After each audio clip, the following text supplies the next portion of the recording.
Alright, well, let's go out and have a last look round before we join our commentary team before this 10th Scottish Cup final. A great occasion, marvellous setting, wonderful weather, the crowd in great voice, both blue and white, the light blue and white of Kilmarnock, the dark blue, navy blue and white of Falkirk. A wonderfully colourful scene here at Ibrox, and so many replica strips around, the funny hats, the flags. It really is a terrific scene, and we can only hope that the match lives up to the billing, and that we really do see a cup final to enjoy and to be proud of this afternoon. Everything is set fair. Sit back and enjoy it with us, and with our commentary team of Billy McNeil and Jock Brown. Thank you, Dougie. Yes, indeed, a marvellous setting for this occasion, and a real carnival atmosphere, as you can see from these pictures all around the stadium. It really is the people's final, the friendly final, whatever you care to call it, but it really does bring a smile to the face of football. No question about that, and two very nervous young men there in the tunnel, the two mascots there. David Wiper, the Kilmarnock strip, the 12-year-old son of Robert Wiper, who's the director of Kilmarnock, attends Belmont High School, and Greg Taylor, who won a draw, aged 10, to be the mascot for Falkirk this afternoon. So they really cannot wait for the big entrance, which will come very shortly indeed. So the flags and banners are waving. It really is a party, there's no question about that, but the real business, Billy, will start very shortly, and then we're really talking about football. Well, that's right, but the atmosphere is really just what you expect in a cup final, and you know, it seems such a friendly atmosphere that you don't always get in cup finals, and it really is nice. And I think the fact that you've got two single teams from vibrant towns, are well supported, and did you wonder if there's anyone left in either Kilmarnock or Falkirk today? Yes, this marvellous image of the streets and the shopping centres empty in these two towns, as they've all made their way here to fill Ibrox to capacity, and that's a very impressive sight. And to see the flags waving at both ends and all the joy in the faces really does restore your faith in the future of the game in this country. It really is an outstanding occasion, and there the formalities about to begin in the players' tunnel.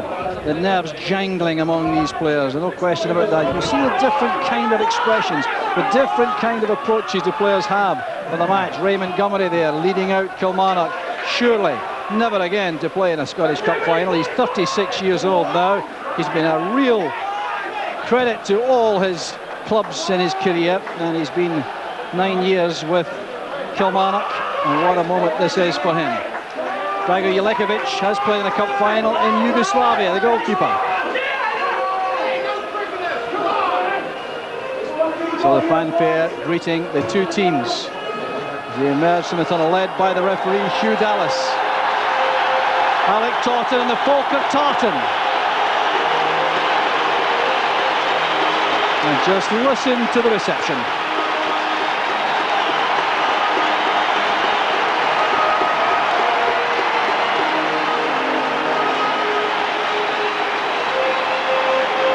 Well, just imagine the impact of that reception on these players taking the field. Bobby Williamson, the Kilmarnock manager, applauds the fans.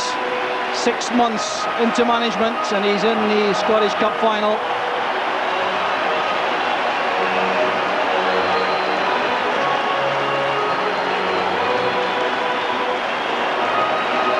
There's that resplendent figure of the Falkirk manager, Alec Taunton. First time ever, I reckon, any manager has come out for a cup final in the Highland dress and a kilt, and he's still working hard to wind up his players for the occasion. This is the contrast, the reception for the SFA party of dignitaries. Well, the president on the right there is Jack McGinn. Sam Galbraith there, Scottish Office Minister. That reception, I think, reserved for the Chief Executive of the SFA, Jim Farry.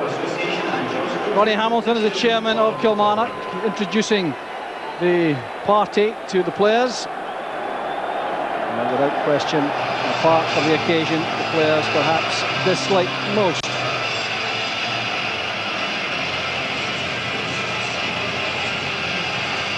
Sam Galbraith there is the main guest, taking the handshakes. 21 Scots in the starting 22. Drago Jelekovic is the exception, the goalkeeper for Kilmarnock. The officials here, Bobby Tate is the fourth official. John McElhinney is the linesman, or the assistant referee. Hugh Dallas, honoured by handling his second Scottish Cup final in succession. Sandy Roy, a very popular, experienced official, will be assistant referee also. George Foulston there is the chairman of Falkirk, introducing Alec Totten. And the mascot there, Greg Taylor. Season ticket holder he is at Falkirk. Jamie McGowan is the captain, going down the line of players. Neil Oliver there, back from 2 leg breaks in his career. Scott Crabb, a horrendous injury also, has been overcome to take his place. And the commanding figure there is young Kevin James, 21 years old. The man who scored in the semi-final against Celtic. And there's just no let-up at all in the carnival atmosphere at Ibrox. Albert Craig there, club captain, not in the starting lineup. The tall figure there of Gordon Brown, who is the director of brands with the sponsors, Tenants.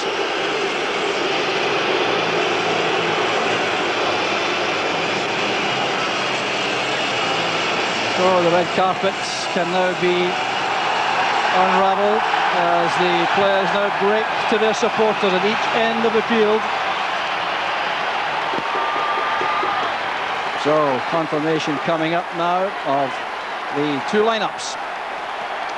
So first, Kilmarnock, a team which is a mixture of youth and experience. McPherson, Montgomery, Kerr and Lekovic provide experience. Bagan and Burke have only 35 starts in the first team between them. And Gary Holt wears that number 8 jersey, with John Henry fit enough only to have a place on the bench. He's been struggling a little before the match, and he has been left on the bench with Tom Brown and Ali Mitchell.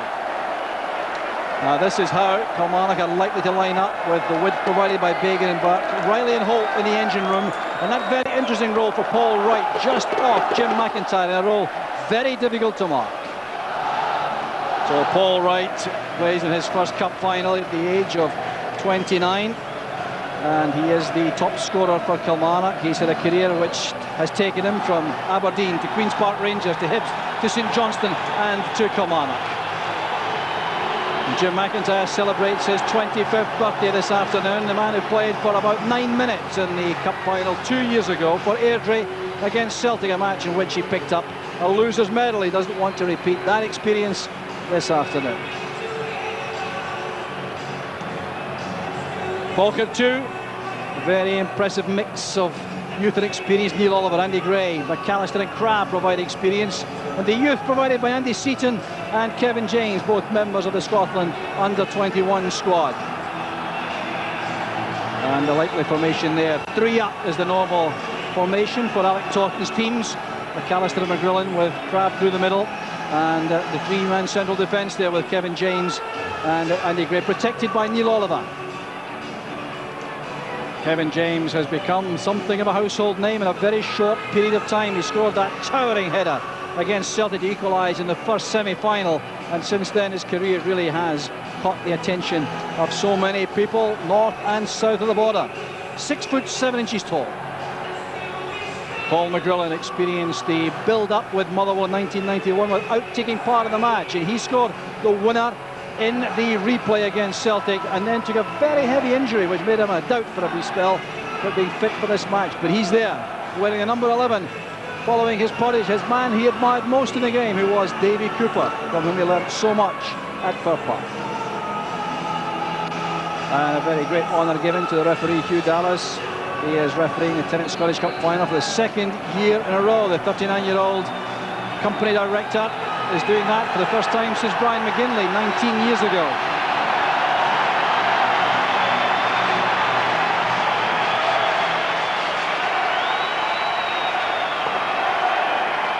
So the formalities have been completed, and the real business begins now.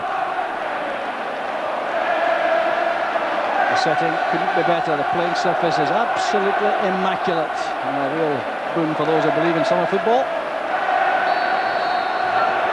The 1997 Tennant Scottish Cup final is underway, with Kilmarnock trying to get forward straight away and opening up with Gary Holt playing wide on the right-hand side. I wonder how long that will last. The game, in fact, has kicked off just about a minute and a half early, before the 3 o'clock, which reminds you of the 1976 final when Derek Johnson scored for Rangers before 3 o'clock, one of those perennial quiz questions.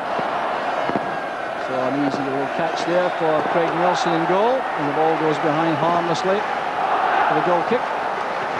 Falkirk wearing their new navy blue tops, white shorts and navy blue stockings.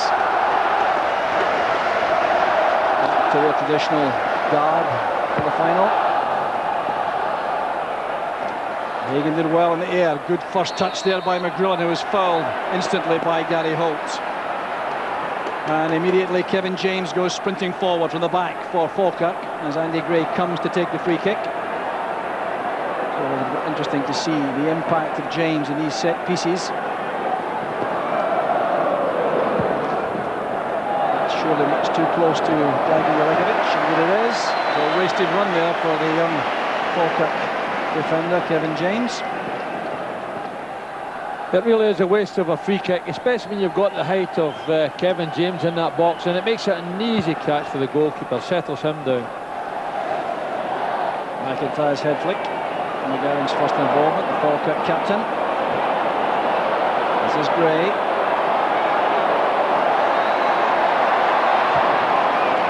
McGowan looking for Crabbe.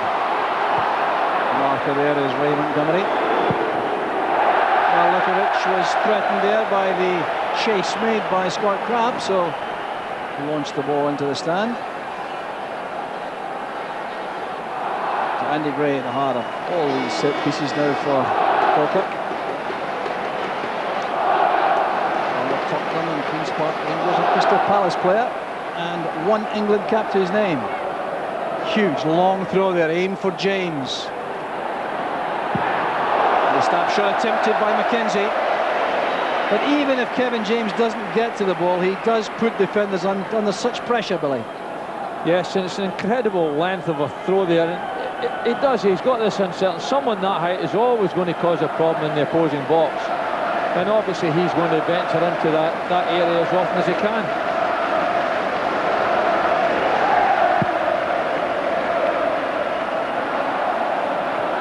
James with a header. That's Mark Wiley.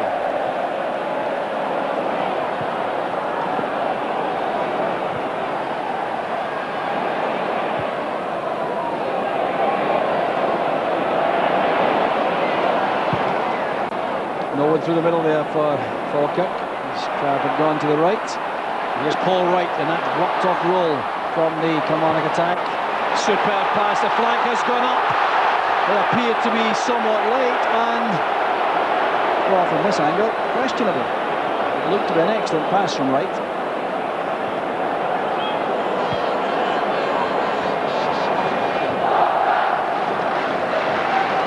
Sandy Wall was the assistant referee, and the pass played by Wright. It did look as though there was cover in the middle of the fence there for Falkirk, which played him onside. McGowan's header. Box control lets him down. McAllister, 34 years old. Twisting and turning, testing the Kilmarnock defence. Here's Crabbe. Down he goes. The tackle came from Montgomery. Crabbe looks for a penalty, but looks in vain. Scott Crabbe was incensed about that. Clearly believed he was fouled from behind. And I wonder, Billy, if he had a case. Well, it's an interesting move. You know, I don't think there's much in that, really. I don't think there's enough in that to want a penalty kick. Would have been soft, I think. Andy Gray lines up the long throw again as the referee has a word with Scott Crabbe about his vehement protests.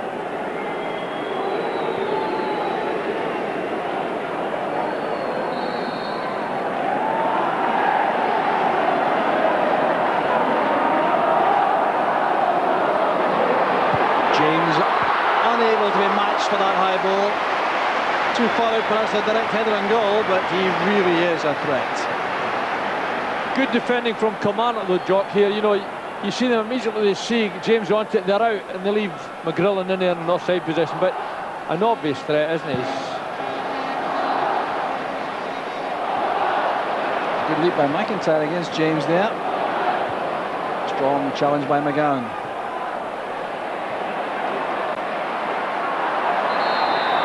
Bagan was held. It's a free kick to Kilmarnock. All right, has been able to move around that Kilmarnock side just off Jim McIntyre and move to the flanks.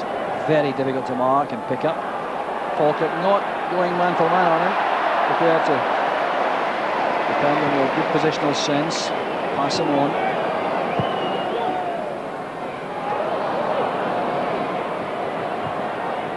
He's right again. Playmaker. This is Kerr. Trying to use the pace of Burke. That's a good pass. The early delivery is met solidly there by James. Good defensive work by the young centre-half, but also fine raiding by Kilmarnock. It's a good ball into an area that's obviously always dangerous to defend, but good defending by Kevin James. But Kilmarnock looked to me as though they've settled that bit better than Falkirk have.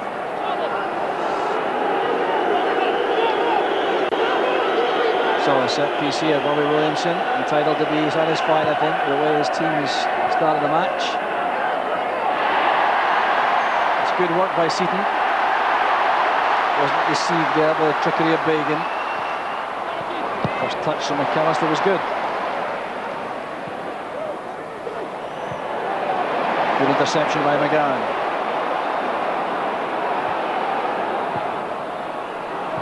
Return pass, asking a lot of the Falkirk captain. Two Englishmen clash there.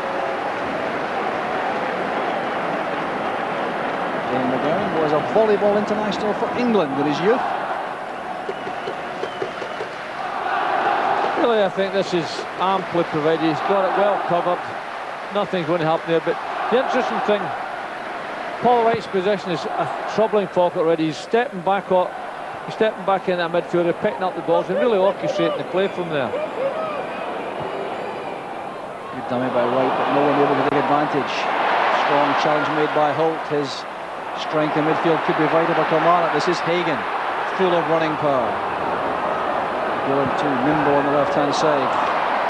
It's time to pass. Now Holt. He's right again, coming in that deep position. Bagan now, a chance to attack Seaton. This will be a very interesting contest.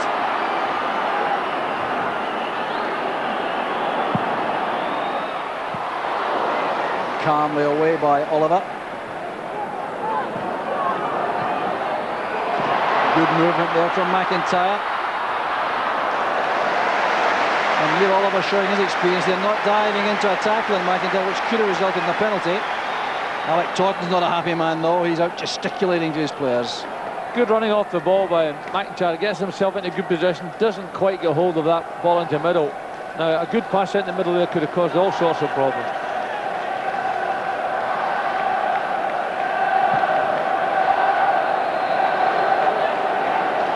Offside decision there against Scott Crabb.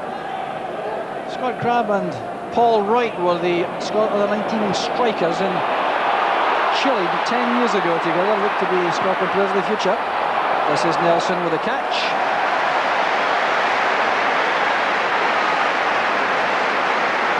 Confident goalkeeping, applauded by the Falkirk fans.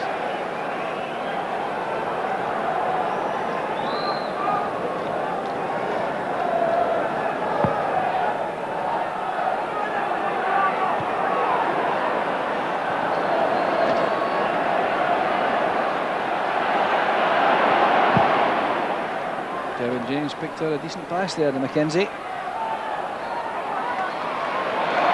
Good play by Riley. This is Bagan. Breaks for Wright. Oliver has to hurry. Bagan did well. Neil Oliver apologising there to his captain for being caught in possession by Bagan, who looks very lively indeed.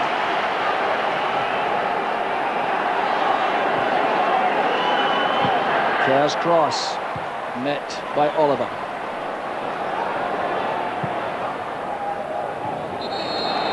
Trav is penalised for turning Montgomery.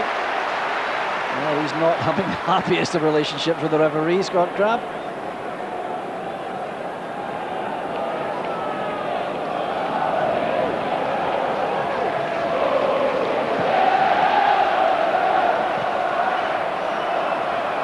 McAllister.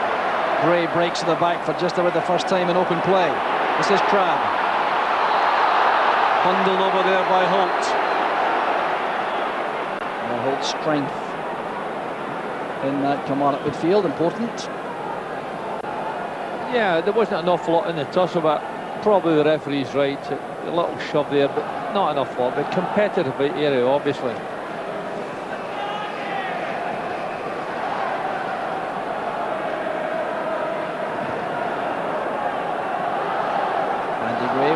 Boots again, hanging up for James. Good marking by McGowan. McAllister's cross, it came off McGowan, and it'll be a corner kick to Falkirk.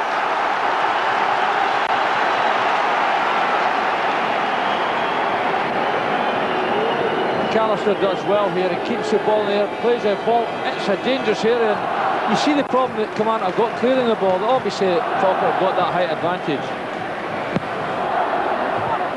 Corner defended there by Wright. Here's Seaton. By Crabb, he's offside. Fine turn and volley, but well saved by Lekovic. No argument this time from Crabb. I think he knows perfectly well he was caught. It's not all that much in it, but good. I suppose you've got to compliment Kilmarnock coming out so quickly, but you've also got to compliment Scott Crabb. He controlled it and hit it well.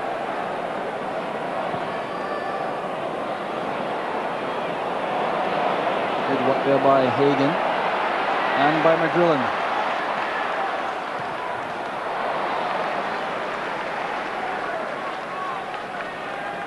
Well, a battle of contrasting styles here with Kilmarnock's 4 at the back, 4 across the middle.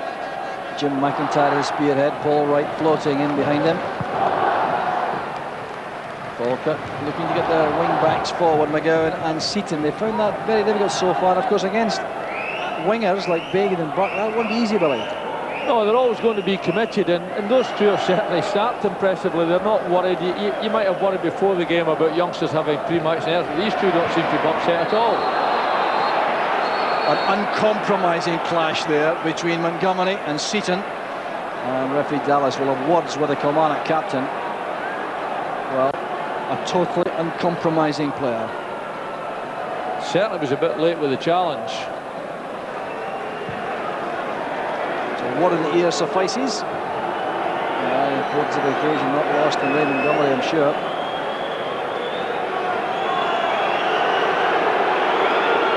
The ball having to be retrieved by the Falkirk substitutes. Paul Mathers there, the reserve goalkeeper. Finds Andy Gray. Once again, James is forward.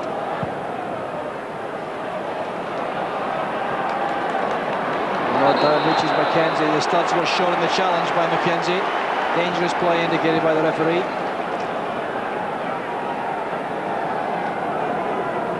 Oh yeah, certainly dangerous play, but you know, that area, you're always going to compete for the ball in that area.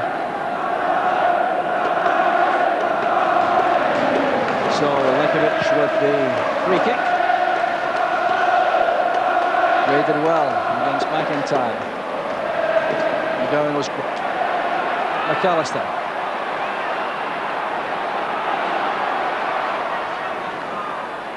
Now Seaton. McGrillen offered good movement ahead, but he couldn't control the ball. Matched all the way across by McPherson. There's Dylan Kerr. Burke. Careless one inside. Falkirk now trying to calm things down and play some passes here. I find it difficult to take real initiative in the middle of the field, particularly so far in the match. Really no harm to put some passes together at this stage. Offside against Crabb, trying to work that last defender, Crabb. And he's not happy with delay in the pass. That's what he's complaining about.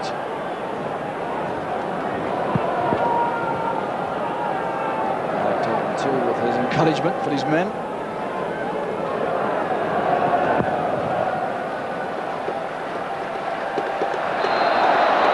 The foul is given against Andy Gray. Not a happy man, Jim McIntyre, a very difficult player to match in the air in that position. Gray doing a little bit of clambering over his shoulder. Now, an opportunity. Kevin McGowan and Paul Wright have a lot of power from set pieces like this. Every Falkirk player back facing the wall, and they'll have to send that wall back a yard or two to satisfy the referee.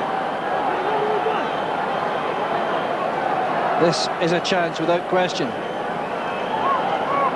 think we can look for Paul Wright. Have a dig here.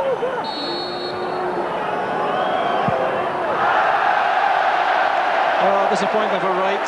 Difficult Billy for Paul Wright after that very nasty injury he sustained at East End Park. He hasn't really played at all since then. It's difficult for him to come back so quickly. Well, I would have thought so. He looked a bit apprehensive about taking that one, and really was well off target with it. I think that type of opportunity, you've got to try and test the goalkeeper.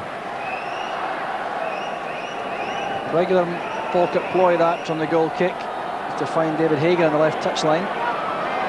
Gary Holt has been told to mark him there. He's now in possession. This is McIntyre. Good play by Holt. This is a good opportunity for Kilmarnock. Wasted by the cutback.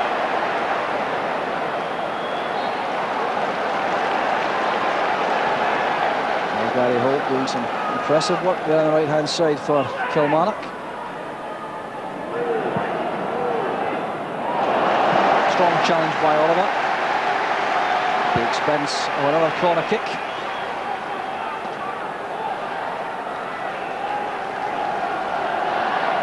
Alec Burke has come across to take this. They're trying, I think, to swing one in on top of Craig Nelson. Good ball in, well won by McGowan on the run.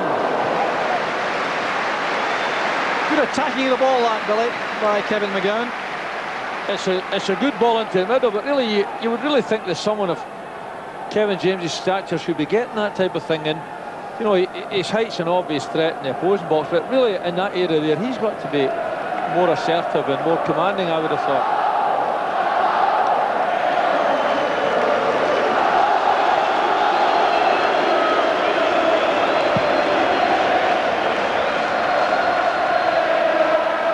Header collected there by Wright. Brought down by James.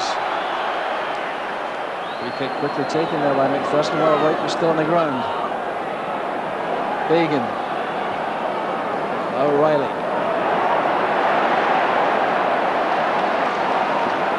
Hard-working player Mark Riley did well there to find Bagan. This is McIntyre. Falls the ball on his left foot. Bagan again.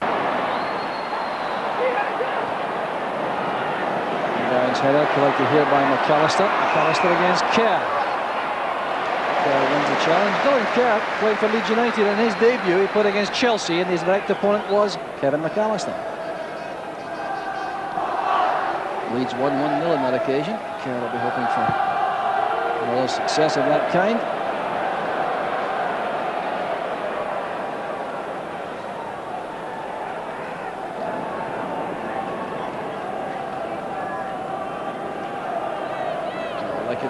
Going for distance from the kick-out. No attempt to throw this short. Target is McIntyre. The winner is James. McAllister.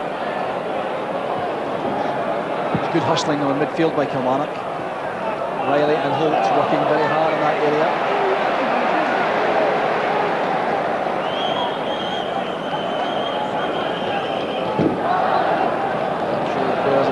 The sun has disappeared, making conditions pretty well ideal for the game.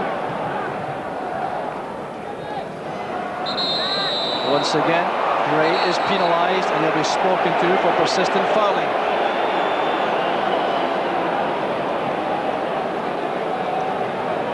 No, a very clear message from referee Dallas about use of the arms, I think, principally.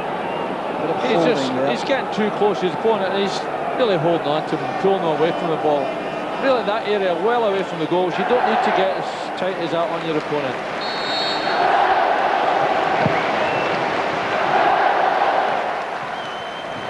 by Hagan.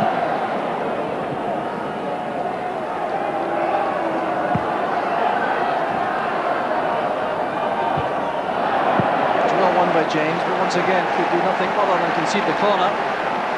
Difficult times these for Falkirk, Billy. Well, you know that Kilmarnock are really posing more of a threat at the minute than Falkirk, and really it would be difficult for Falkirk if they lost a goal at this stage. Box corner. Chance for Wright! 1-0 to Kilmarnock!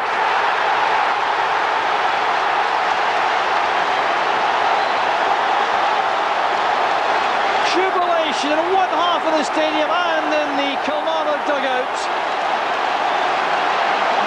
It's been coming for some time, this goal. Again, it's a beautifully stopped corner. It's right in the heart of there, but you know, Paul Wright left unattended in an area where he's very good in, but really the first header, you would think that your defender should be coming and attacking that ball. But you know, to leave Wright inside that area unattended, you're always taking a risk. First blood to Kilmarnock.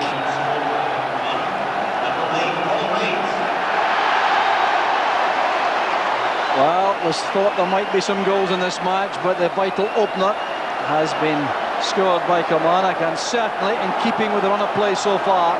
There could be no argument about that. There's a nervousness about Falkirk for every cross ball. Kilmarnock are cashing in on that. Paul Wright scoring once again, another vital goal. He's had a big influence on the game so far, John. He's come back, he's picked up the ball, he's looked confident, he's sprayed a few good passes about, and in that area he's always liable to score. The variety this time, and that's welcome really. The shorter throw by Gray. Seaton still looking for Kevin James. Didn't get up well for that though. Well, they're using that long high ball to James all the time now, Billy, and they wonder if they could have some variety and cause some problems for Kilmarnock. Well, I think it was inevitable they would try that, but he's not had the success that you might have anticipated, and I think if you restrict yourself to doing that all the time, you become predictable. And really at the minute, Kilmarnock have coped with it quite comfortably.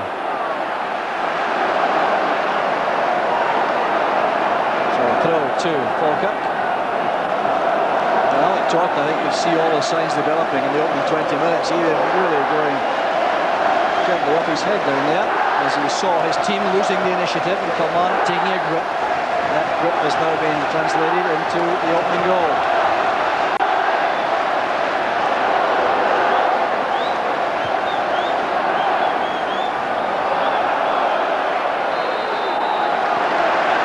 Free kick again against Bill Oliver.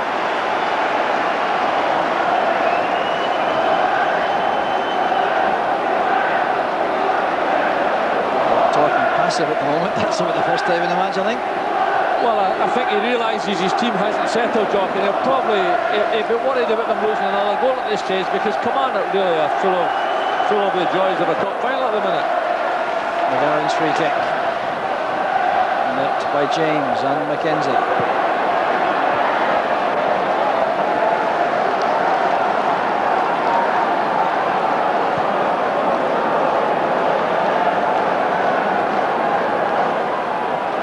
Seaton now with this throw. The marking among the Kilmarnock players is excellent, leaving no one free. Holt's header. Right again, telling Bagan where to run.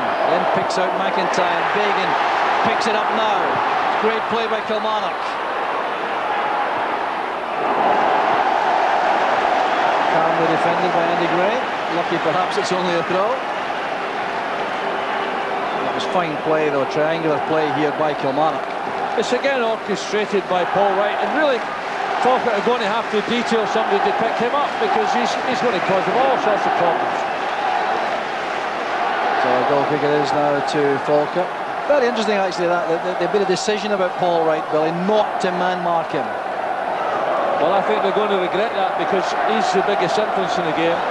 The two youngsters are doing well. They're keeping nice wide possessions, they're keeping good width about, and they're making themselves available for those passes in behind the defenders. Well, let's have another look at that goal again. Different angle. Alec Buck's excellent corner kick causing all sorts of trouble. Attacked well by McGowan again, and the snapshot finish there from Wright.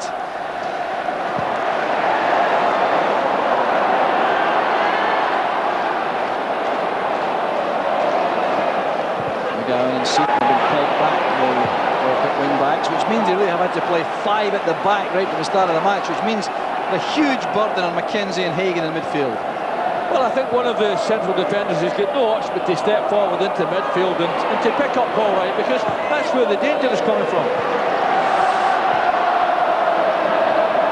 Falkirk trying desperately to settle and enjoy some possession here.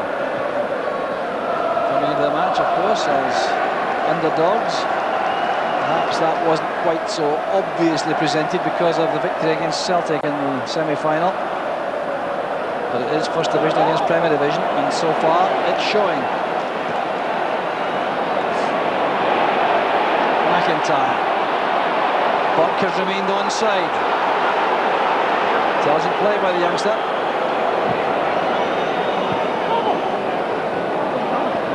There's Crab. Muscled out of that by Kerr. Wright is offside. Falkirk have been trying to pass him on as he's moved around. They've tried to play zonally and allow the player occupying the zone he moves into to take over, but it's not working out. McKenzie with a shooting chance. Well struck. A bit of enthusiasm there in the Falkirk supporters. A real attempt on goal by Scott McKenzie. It's a shot that's not going to trouble the goalkeeper, but it does possess a good shot, and obviously against a retreating defence, it's well worth the risk.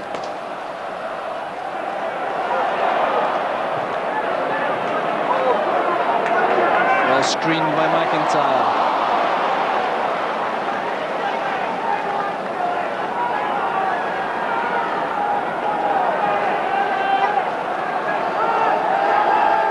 Scott Crab coming short to offer himself. Hagan takes over. Little North Shore here and large wins. Calm defending by the youngster. Was much better on the ground than some people expect for such a big fella. Hagan again. Brown's header. This is McAllister. McGrillen. Movement offered ahead there by Hagan, but he's marked all the way by Gary Holt, who's done a splendid job on Hagan so far, whenever Falkirk have had possession.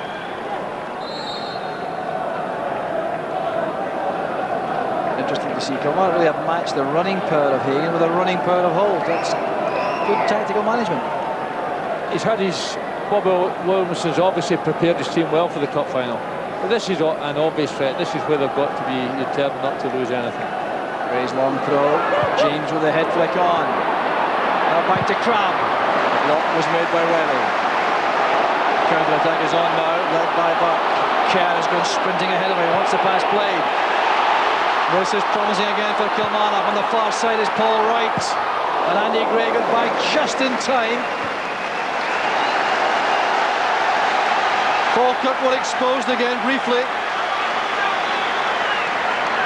It's a tremendous pass, and it's a really good cross into the box, and Gray does so well. He sprinted a long way back.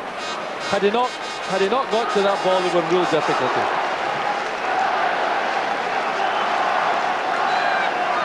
Bagan with the in-swinger from the left. It's a good ball in again, met well by McKenzie, but this is Holt.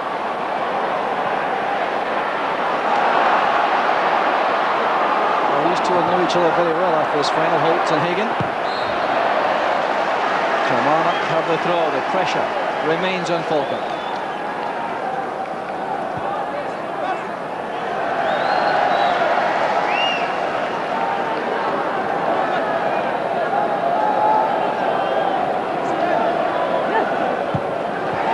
Return pass from Bagan.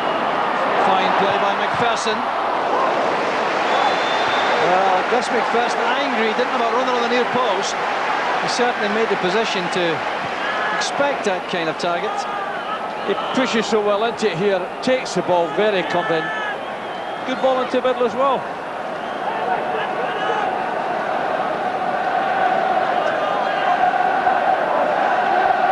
James marks McGowan in the box. That's the task for James. A very good headed clearance, but Buck is there again.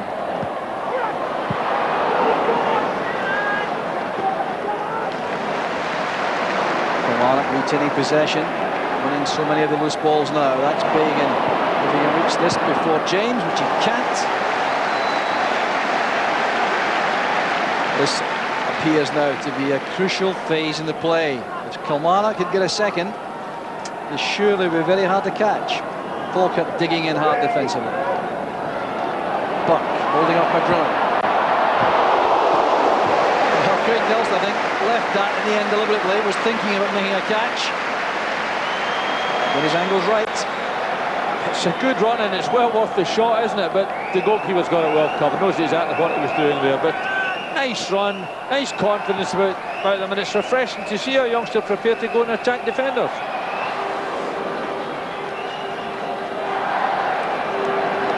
Well retained there by Hagan for James. Good play, two youngsters together. It was rather aimless, that ball by James. Didn't really look up before he delivered it.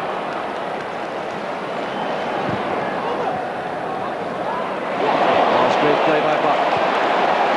Really supporting. This is Holt. A very impressive Kilmarnock performance so far. The interception by Seaton.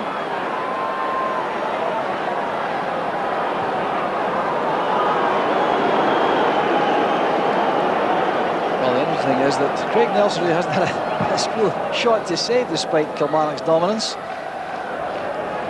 Now Pratt. Good understanding with McAllister. Looking for McGrillen. Well, I don't think McGrillen expected that. No, he was on his heels just a little bit, and the pass perhaps overhit slightly, but he was on his heels just a bit. But no, McAllister's good at this. He's good at picking up the ball and attacking defenders, and he looks for Paul McGrillen, but I think he just took him by surprise.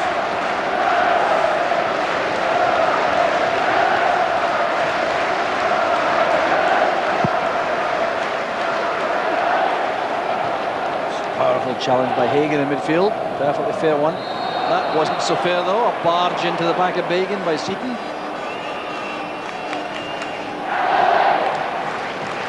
Bagan made his debut not long ago at all in December for Kilmarnock. So did Alec Buck. What a bonus they have been for Bobby Williamson. Now James and Wright exchanging some angry words there. James thought that Wright dived.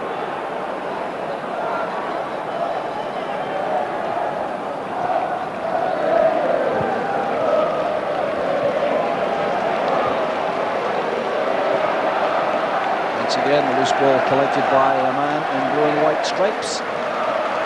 Good play by Oliver, much better. Going forward to mark. Wright. Well, that was a back player, a defender, stepping forward at Paul Wright, with a big difference. There's no option but to do that. You know, they can't afford to give Wright all the room in the world as they've been giving up to now. Space, though, found on the left by Buck.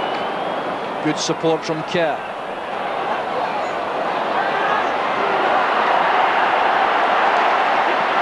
Gray's recovery tackle, diving in there. It steamed up the experienced Englishman. Well, he was actually looking for a foul here, and I think he was entitled to get one, but he made up for it. Good recovery and a good tackle.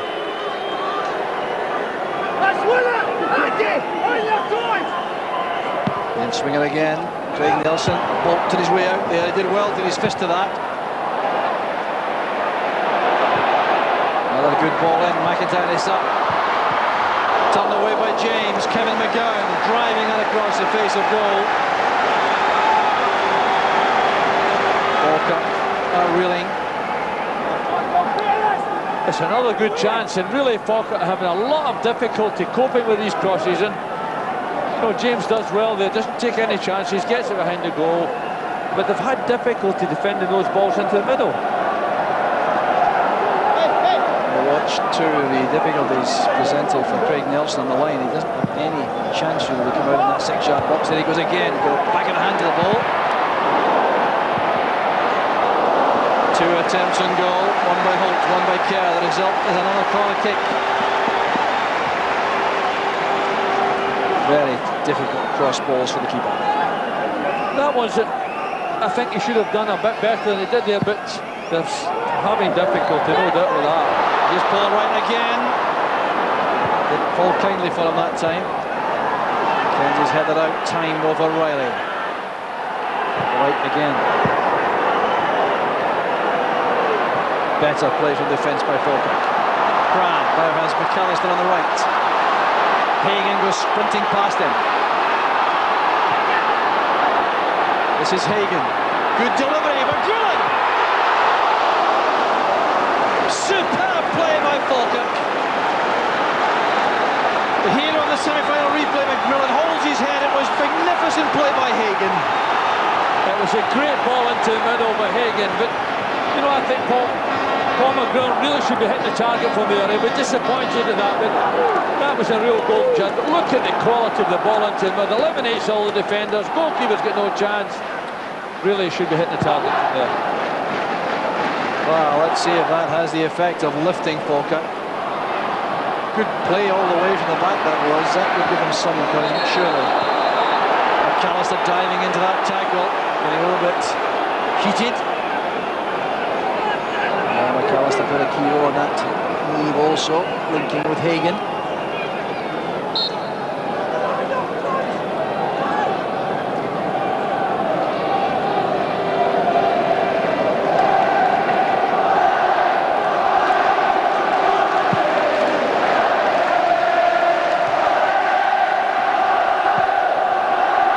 Still possession with Kilmarnock.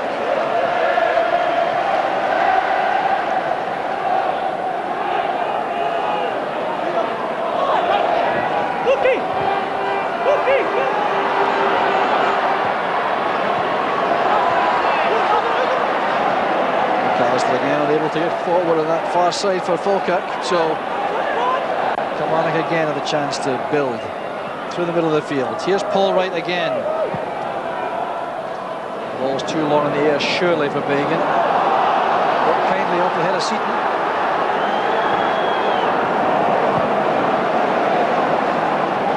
Kilmarnock leading by a 1-0. The goal delivered by Paul Wright in 21 minutes.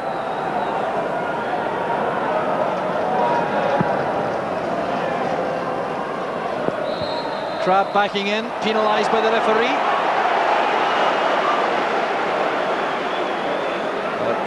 Finding this first half very difficult to watch.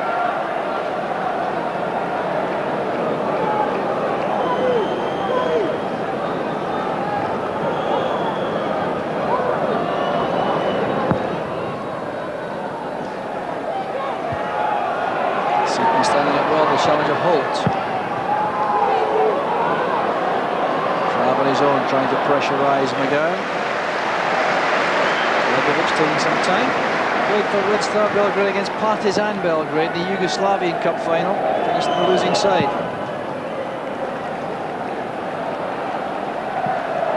This is McIntyre against Oliver. Oliver did well, and the referee's right. That was a free kick to Falkirk. McIntyre just easing himself into Neil Oliver as he tried to head that clear. I'm not convinced at all, to be quite frank with you. It looked to me as though it might have been another way chalk.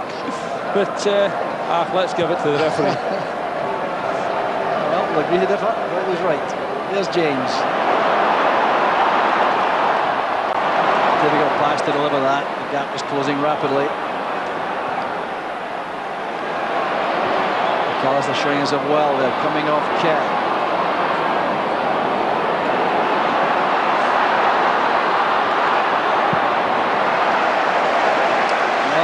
Blind alley really there, Kevin McAllister. His usual enthusiasm though.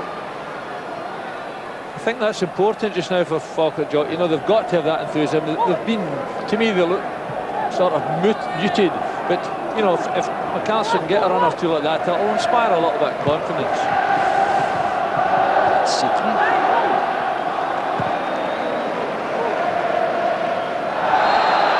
Push that time by James.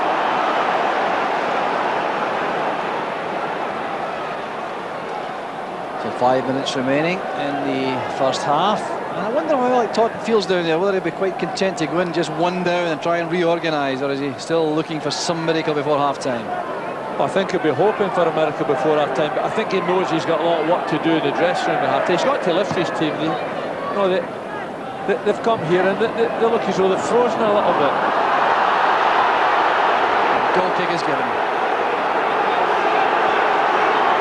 McIntyre and James, and a tough challenge there. I think the referee was probably right there. I don't think there's an awful lot in it. Just a little bit of handbags, really.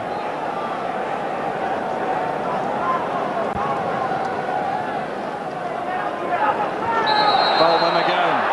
Heavily into the back of Crabb. The arm was up that time. Seems like a bang in the side of the head there, Crabb.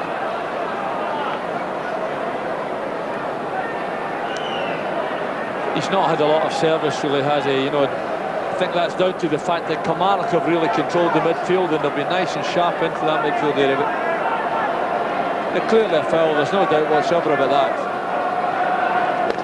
Well, Scott Crabb, remarkably, is still to open his account for the season for Falkirk. Leads the line very well, links play up very well indeed. Well, this surely was the best chance of the first half for either side, perhaps. Delivered here superbly by David Hagan, straight to the head of Paul McGrillen, and he really had to hit the target with that.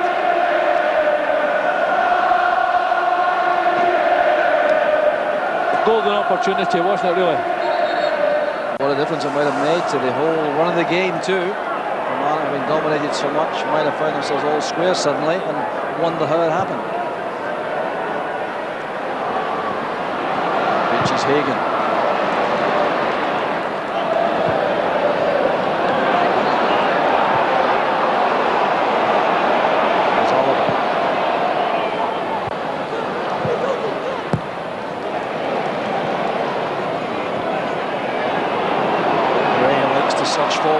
Appear to be caught, the advantage wasn't given. Well, in fairness to the referee, it wasn't instantly obvious there was an advantage. Certainly was a foul on Gray. He's got quite dynamic pace at times and he just bursts forward. But really the referee could probably have done him a favour there, let the play go on. McAllister flights it in. James attacks the ball. But he's never the free run, he's never the free header. Kevin McGowan takes a lot of credit for that. It's a good quality ball into the area there, but really I don't think he attacks it powerful enough and really doesn't get enough on the ball. Goalkeeper deals with it comfortably, but you know, that height, it's incredible threat in there. Foul to Falkirk. An elbow was used. The referee Dallas's patience has exhausted. So the Motherwell referee has words with the former Motherwell player. That's a hand up really more than anything else, but definitely he catches the Falkirk player, doesn't he? Scott McKenzie's reaction there has also caught the attention of the referees who had a word with him in the passing. Certainly no malice, there was no flying elbow, there was an upraised arm. Gray again looking for James. Was he bumped by McGowan? No, says the referee. It's McKenzie again, working himself into a shooting position. But there are just suddenly signs, Billy, that Falkirk are beginning to believe again. Well, they've certainly got a bit more out of the game this last 10 minutes than they've had before. And McKenzie's a threat from these positions, and he has worked hard in the game, but been outnumbered in that midfield.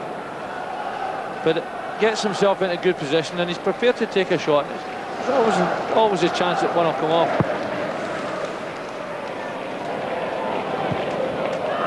Ray up against McIntyre.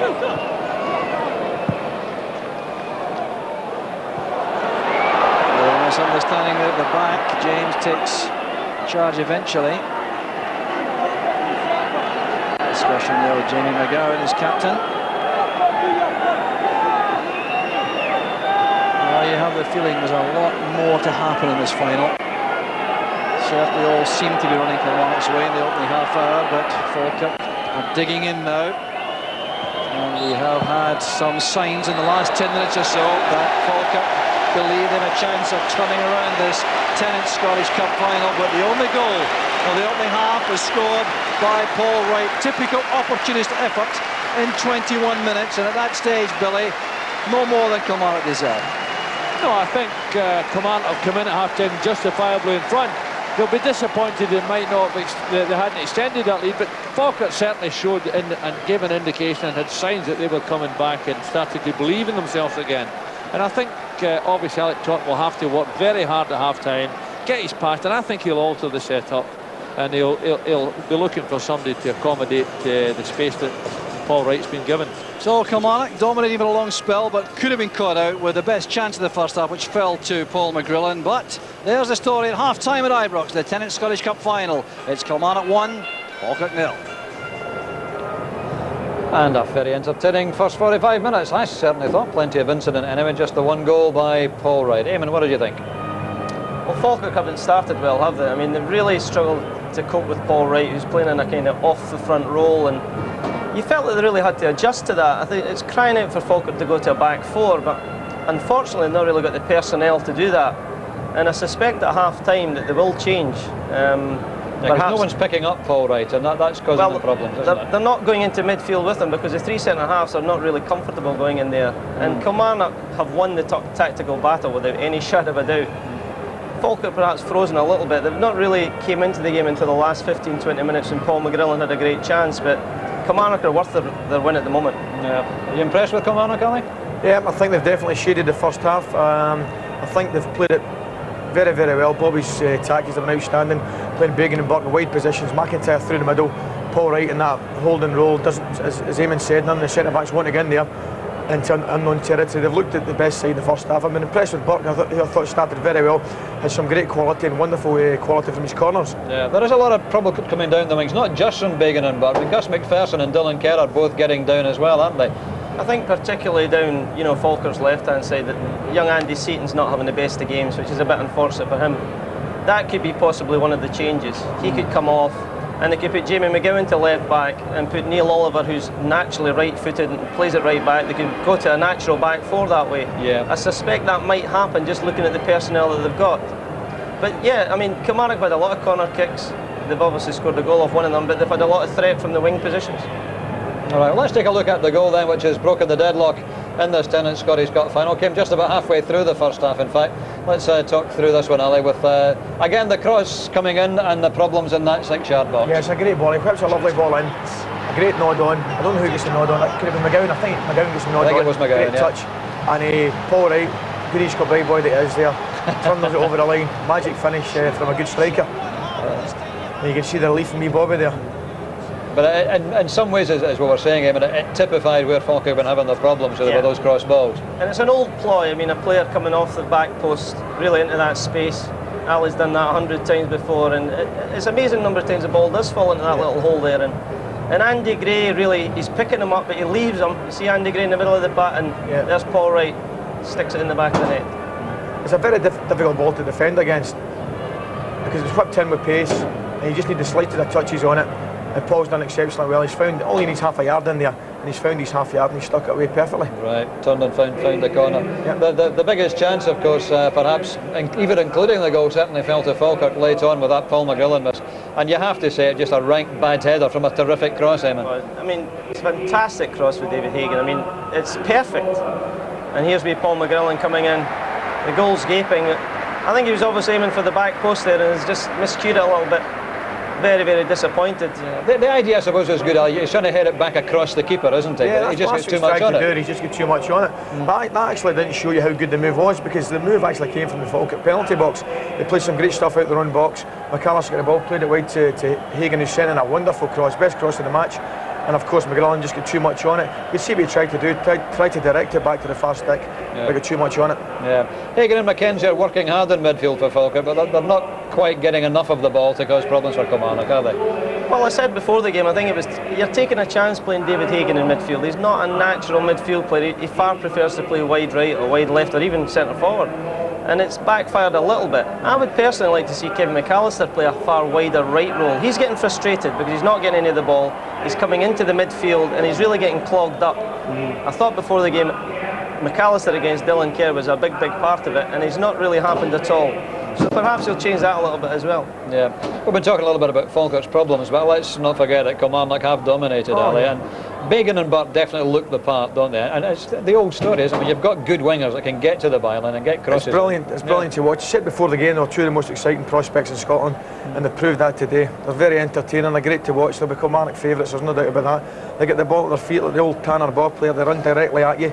It's the worst thing in the world for a defender. If somebody's got the ball, runs straight for you, he commits you, and these guys are exceptional at it. And once they get by, they're not frightened to have a shot at goal, as we saw with Burt there. They're also whipped some great quality. Yeah. Scott Crabb had a penalty claim. I'm not sure just how convincing it was, Eamon, but obviously he's got to look for it, hasn't he? I didn't think it was a penalty, to be honest with you. And he had a lot of frustration about it. He was arguing away there with the referee, and the referee ended up having a word with him. We were a long way away from it, certainly. Ali thinks it was a Stonewall penalty. Typical striker's opinion, isn't it? But yeah, that was it though, was it? No, I have to say, when I saw it, first of all, I thought it might have been a case, but seeing it second time there, no, good decision by the referee. Right. So half time, the problem's really on the Falkirk dressing room, aren't they, Eamon? Because I would imagine Bobby was fairly happy, looking for more of the same. I think so. I think Alec will possibly dwell on the positive side. They're not out of the game by any means. They've only lost one goal, and they've shown that they can, create chances at their end. A little bit of reorganisation, I think. Perhaps, calm the players down, a little bit more belief in them. They've now experienced 45 minutes of it. They've frozen a little bit. Come out the second half and try and be positive. Right. Here's a good example actually of Andy Gray's great experience and good fitness too, because he gets back awfully well here, Ali, to clear the danger after a great Kilmarnock breaking cross. It really was. You see Burt breaking down the left here, and because he's done all day, especially in the first half, gets a ball to Kerr. And I think he whips a great ball in here. This is great defending. It really is, because that could go anywhere. He gets enough on it because he's up in the attack. Paul Wright's at the back stick, very dangerous position, and he gets a great challenge here to knock the ball for a corner, and that's good defending. Yeah, great fitness too, because it's a long way back in. It is a long way. Yeah, it's a very important interception at the end. That's definitely have a problem. Andy Gray doesn't know whether to play behind these two or in front of these two. Again, one of the things they've got to sort out. We are dwelling, I suppose, on the problems that Falkirk are experiencing, but they'll have to sort it out, really, at half-time, and do something about Paul Wright.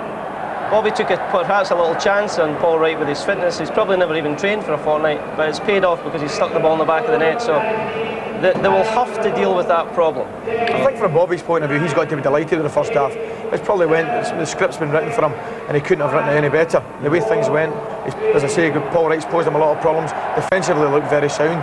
Goalkeepers had one or two good saves, but nothing much has troubled them. I think from Kilmarnock's point of view, they've got to be very happy with the first half. Good, okay, well, first half definitely goes to Kilmarnock. 1-0 at half-time, Paul Wright's goal. And we'll just take a swift break from all the excitement, and there is excitement without doubt here at Ibrox in this Tennant Scottish Cup final, and catch up with the big race of the day at Haydock, in fact, this afternoon. That was at 3 o'clock, the Tote Silver Bowl handicap, over a mile. And they're running in this Tote Credit Silver Bowl handicap, and nobody clearly very anxious to make it. That's Alizal over on the far side. On the near side to us is Out of Sight, and between horses is Amias. Then comes Caviar Royale and Sky Commander on the fence, and then Future Perfect. So it's Alizal from Out of Sight, Amias on the outside, Sky Commander next on the inner, on the outside of Sky Commander in the diamond colours, the chestnut, Caviar Royale, and Future Perfect, the back marker of the sextet in this Tote Credit Silver Bowl handicap. It's still Alizal is the leader from Out of Sight, and then Amias, then Sky Commander on the inside, and Caviar Royale. Well into the straight now, and racing down towards the 3 furlong marker And it's Alizal, the leader, from out of sight. Amias towards the left. Sky Commander running up the inside, the far side that is. Future Perfect making a little bit of ground. Caviar Royale as well. But it's Alizal, the leader, as the challenger now is Caviar Royale, running on this softish ground for the first time in his life. Alizal, the leader, from out of sight. And Caviar Royale as they run down towards the furlong pole. And it's all Alizal at the moment. Alizal is about 2.5 clear now of Caviar Royale as they race into the closing stages. Alizal's rider, Seb Sanders, looks over his shoulder, sees no danger, coming up the line. Alizal wins it. It's very close for second, with Future Perfect just getting up probably. That's how the 3 o'clock was won at Haydock this afternoon, just as we were kicking off here at Ibrox. Alizal winning at 5-2, Future Perfect second at 5-1, Caviar Royale third at 20-1. And let's just round off the racing for you by giving you the 2:30 SP as well. It was won by Tomba at 4-1. Man Howa second, the 13-8 favourite. Connemara was third at 14-1. And that takes care of the racing. We're back here at Ibrox, Tennent's Scottish Cup final. Kilmarnock 1, Falkirk 0 at half time. And a different angle on the goal which is separating these two clubs at this stage. Let's take a look again at that Paul Wright 21st minute goal. Came from the corner, the flick on by Kevin McGowan. Here's how it looked. This is a different angle on the goal which is breaking the deadlock just at the moment. Here it is.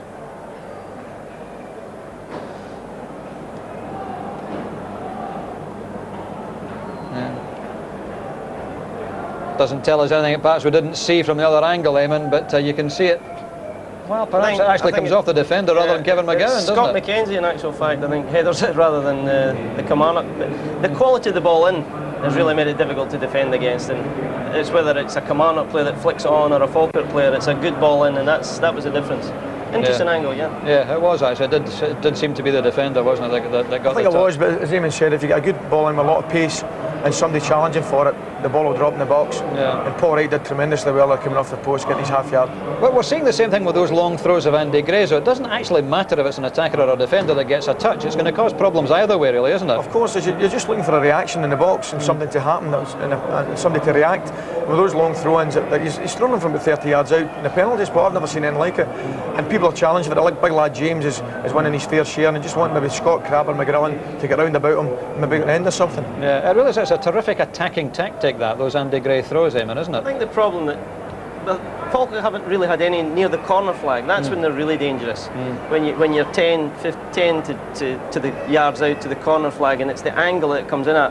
He's really been throwing them from sort of 30 yards out, and not as effective. Perhaps this half. Yeah, because it's a long flat throw, isn't it? It's not arcing in. It's actually a long flat throw. I've personally never seen anyone, throw a ball so far. I mean, at Brockville itself, he used to throw it right to the back post, and as you say, flat, which is particularly difficult to defend. I'd imagine in Brockville he'd have to cut back these throw-ins. He'd be launching them right across the park. A half throw. So again, let's stress the fact that it's down the wings that the problems are coming, perhaps. Tactically, I mean, Falkirk have got to try and cut out the supply, I suppose, haven't they? That's where the initial problem is. I think the full-backs have got to close them down quicker. I don't see Alec Totten changing it right away. I think he'll have a chat with the boys at half-time, 5 or 10 minutes. See how the second half starts. But his full-backs have definitely got to shut down. And as you rightly said, McPherson and Dylan Kerr getting forward as well in full-back positions, and they're posing them problems. So from a Falkirk point of view, they've got to shut the wingers down and the full-backs down. From Kilmarnock's point of view, they've just got to try and keep it going. Yeah, and if Kilmarnock do happen to get a second goal, Eamon, is the game over? Well, it probably would be, yeah. But McCoist is nodding, yeah. No doubt about it. I'm not sure that's going to happen. I think Alec will change it. He'll either push one of the central defenders into midfield, or he'll change to a back four. All right, well, certainly the problems are all Falkirk's. 1-0 to Kilmarnock. They've certainly dominated the first 45 minutes. Let's enjoy the second half live here at Ibrox. Let's rejoin Billy and Jock. Thank you, Dougie. Yes, indeed, some welcome respite, I think, for the fans all around the stadium during the interval here. They've given so much energy to the whole occasion, Billy. It really has been an amazing atmosphere, but I think that break is welcome. Well, you would think so, but it certainly has worked out a lovely occasion, because it really is a very, very mixed crowd that we've got here. There's lots of families here, and it's really been, the atmosphere's been terrific. No substitutes in the Kilmarnock lineup. And for Falkirk, it's exactly the same starting 11 also. but I do suspect there may well be some tactical alterations. I wonder too, Bobby Williamson might consider something too, anticipating what Alec Todd might do. They of course know each other so very well. The irony of course is that Alec Todd was sacked by Kilmarnock in December, having signed men like Paul Wright for the club. Been a good signing for them, hasn't he? Terrific signing, as he was for Alec Todd and St Johnstone also. So the dust settles again for the start of the second half of this Tennent's Scottish Cup final. These opening 10 minutes may well be crucial.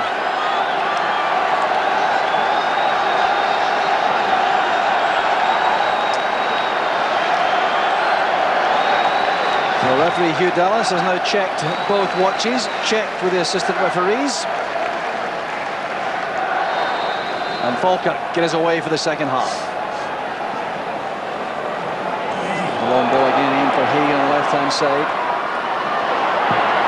Good play again by Hagan, and that cross he delivered in the first half was from his weaker foot, the right, a natural left-sided player. That made it even better in terms of quality, I would suggest. So a big throw opportunity for Andy Gray, and as was being suggested at half-time, a little bit nearer the penalty box this time.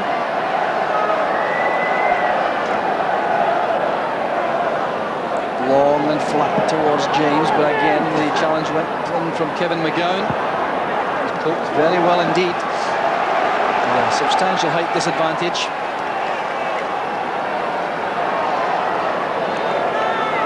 Gray lines up again.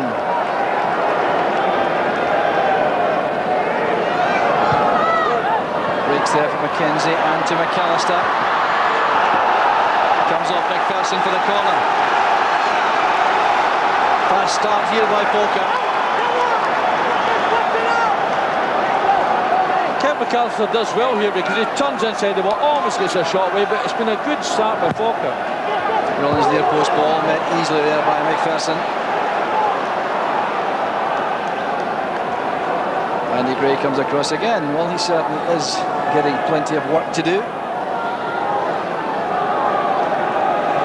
Immensely strong and powerful.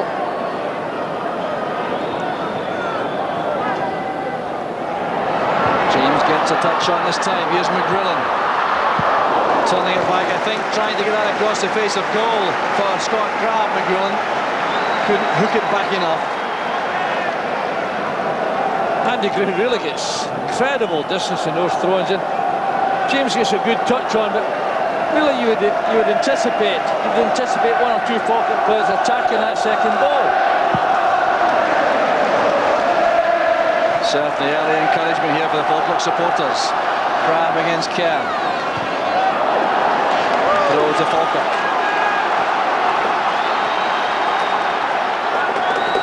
Didn't wait for Gray this time. Second ball arrives on the field. It was offered there from the bench for the throw. Referee Dallas expressing his concern about the arrival of that replacement ball. Bobby Williamson looks on, waiting to see how the match settles for the second half. But it's a very impressive opening from Falkirk. McGrillen again to the far post, a bit of bumping and barging inside the area. The result is a free kick to Kilmarnock. I think it was Scott Crabb who was penalised. Well, he's trying so hard, Crabb, to make an impact in the proceedings. It takes impetus out of the attack. They're giving away a foul in that area, you know. It's a voluntary, and at the end of the day the goalkeeper comes and takes it comfortably, but you really want to keep the play alive as much as you can when you've got a wee bit of ascendancy. Bobby Williamson below us is gesticulating the Kilmarnock supporters, asking for some vocal support. They have gone quiet remarkably.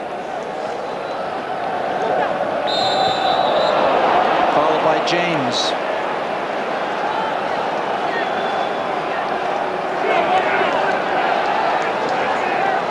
Williamson trying to whip up the Kilmarnock supporters. Great ball there by Wright towards McIntyre, turned away by James. Kilmarnock have the corner. It will be interesting to see if Falkirk deploy a man on both posts. That's one of the problems they had when the goal was scored. Only the near post was manned, and that's what's happening again. Only Crab with the near post. No one on the far post.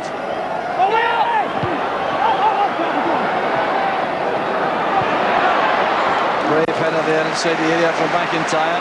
Gray breaks very intelligently here to start a Falkirk attack. Good work by Holt, former Celtic, Stoke City player. Terrific throw again by Gray, but Montgomery was in the right place.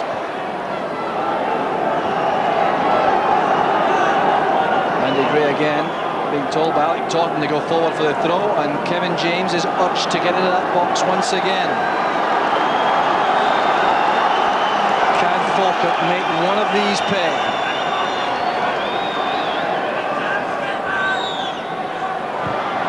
Going first to the ball, this is Mackenzie again. Blocked by Holt. McIntyre to right. That's for the running figure here of Burke. Burke against McGowan. Disappointing ball that towards Paul Wright. The momentum of the attack has been lost. Strong play by Oliver. McMillan's determination pays off. This is McAllister. That's very good reading of the play by Burke. Foul against McAllister.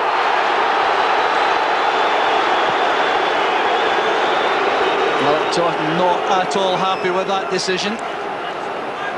The referee was right though, wasn't he?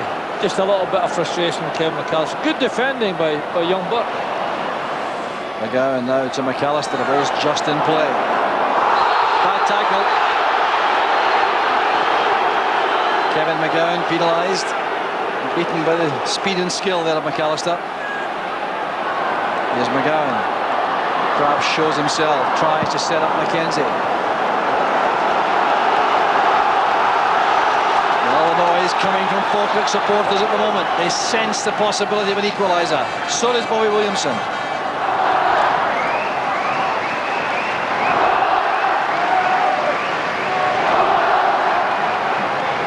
Launched again by Gray.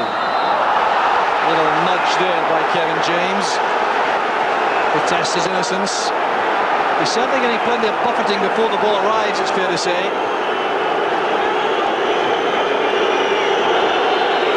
Wasn't a lot in that really. But you know, McGowan's handled them well at these things, and you know, really he's not getting too close to him. He's trying to attack the ball, and he's done very well so far.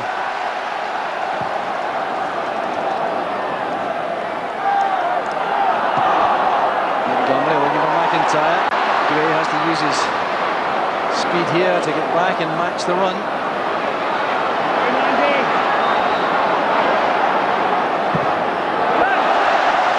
Ferocious tackle in the end from Gray. McIntyre is brave enough to put his foot in the ball and bite the tackle.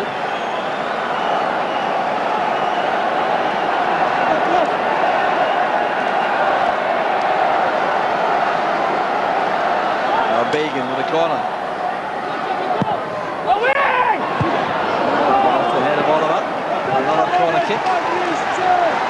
There's a sense of unease about Falkirk at every cross ball, every corner kick. They've never really looked comfortable with these balls. To be fair, there's some good balls coming in from either side. Another good one there from Bagan. He's gone behind this time, off the head of Kevin McGowan. So, goal kick it is to Falkirk. Kevin McGowan started with something to St Johnston, then to Kilmarnock. Williamson concerned, I think, that his supporters have gone a little bit flat. McGrillen. Grab to Hagan. McAllister drifts inside again. McGowan's on the outside. Given away there by Jamie McGowan. Well, he likes to get forward in that position. It was he who set up the goals which beat Celtic. Got himself well, got himself into a good wide position, but really doesn't do anything at all with the delivery. Mackenzie against Riley. It's been an individual contest all afternoon.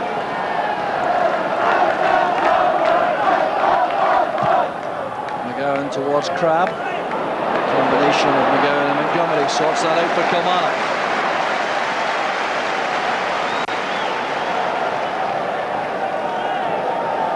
So Falkirk contemplating a change.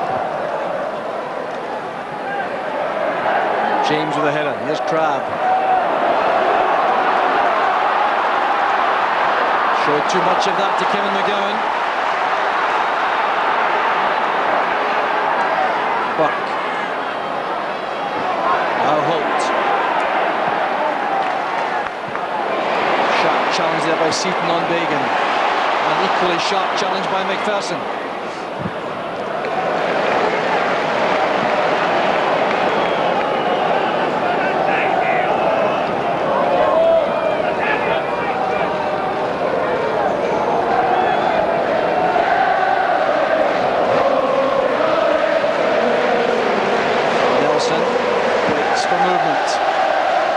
Pick out Scott Crabb. Dylan Kerr's in the way. Gray to McGowan.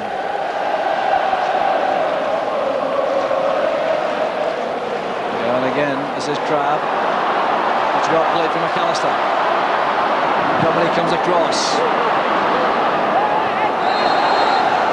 Escorted behind there by Mark Riley. McAllister trying all he knows at the age of 34 to crown his career with a memorable cup victory. He's certainly playing a more positive role in the second half. He's stayed on this right-hand side. He's prepared to pick up the ball and go and attack defenders. In the first half, I felt he ventured too much into middle and got lost.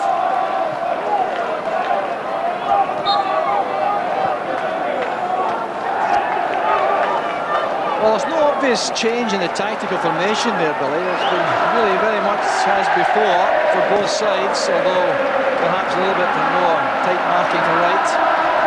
I think what Alec Totten has done is obviously made his team that bit more positive, but he's certainly put McAllister wider on the right with McGrillen doing likewise on the left-hand side. And he's creating that bit of space and that opportunity to get passes made more quickly. Gray again with the throw.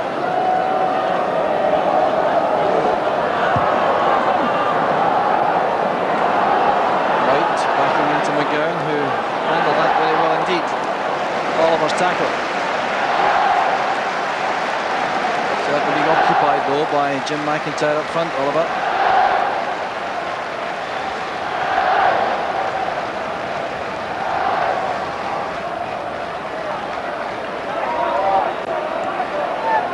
To Mackenzie. Neat defensive header there by Montgomery against Crabb. McAllister's back heel that to Jamie McGowan.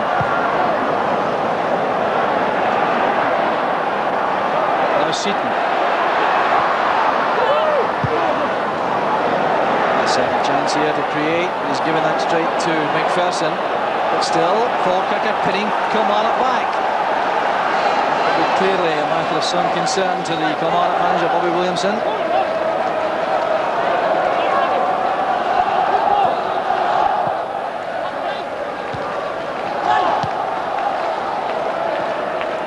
Hagan trying to get the ball on the carpet, but finding it very difficult, crowded out very quickly. It breaks from McAllister. Here's McGowan. Good running there by Gray. Well, that's a good ball across. McGowan couldn't get there. He was attacked so effectively there by McPherson for the challenge.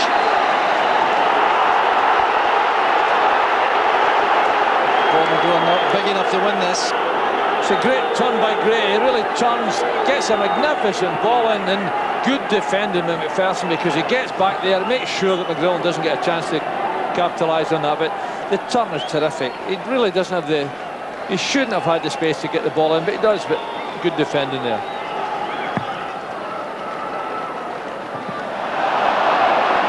James going for the ball over the top of McIntyre, but no infringement there. The referee indicating that McIntyre made a back for the centre half.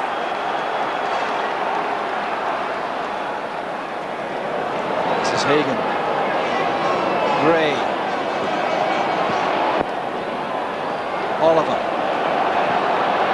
Good running by Mackenzie. Much better play from Falkirk. Who were so busy in the first half getting about people are not doing that to the same extent now. Late tackle by Kerr on McAllister, and he's going to be booked for that. First yellow card of the match. There are a number of warnings administered by referee Dallas, but Dylan Kerr gets the yellow card. A late snapping challenge on McAllister.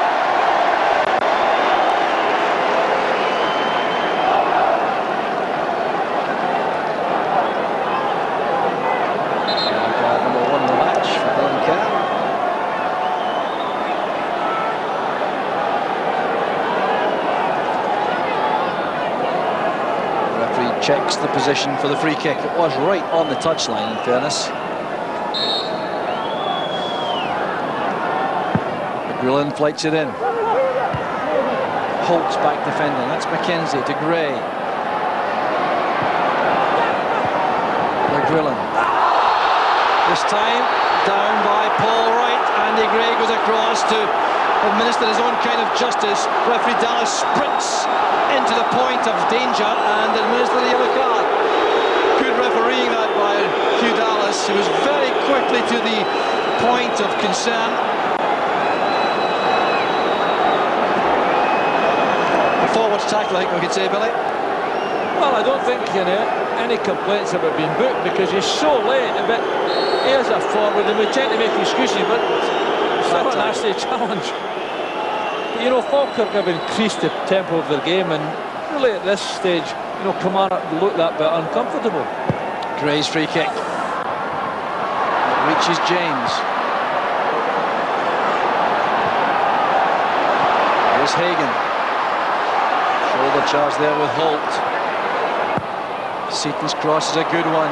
James is there. Well, a second ball not being attacked by Falkirk players. He's onside, he was in his own half. McIntyre, chased here by Gray. It's a wonderful tackle by Andy Gray. Magnificent defending.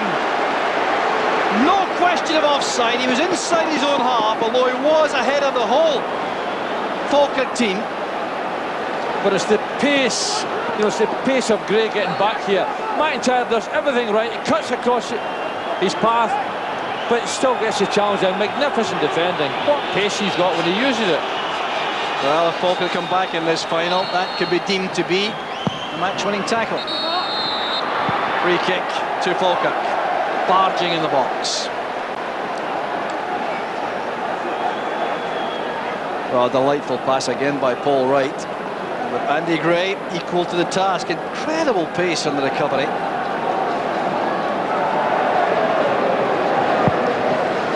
Chance it was though for Jim McIntyre.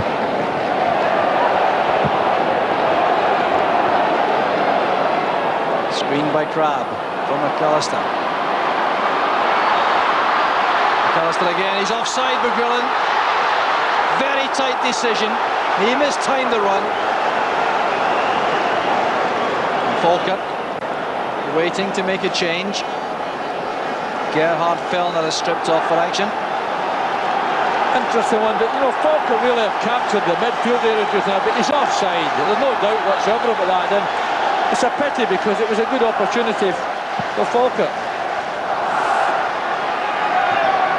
McIntyre's head up, there's James.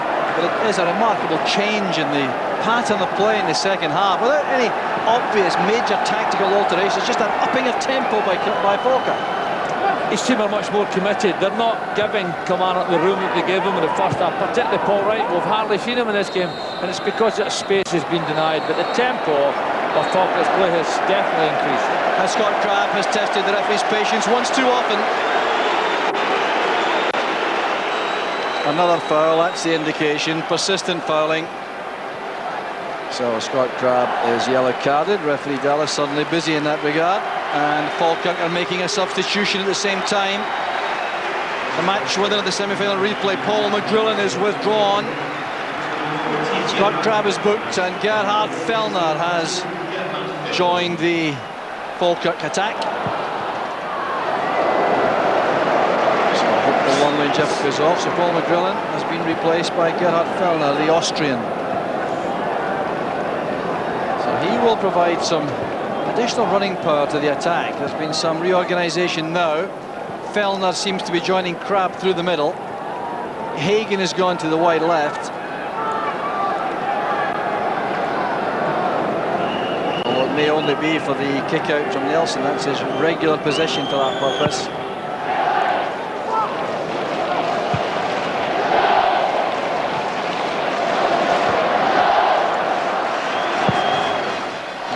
Put that to Craig Nelson's left foot. That's why he had to be careful playing it with the right foot to the wide position.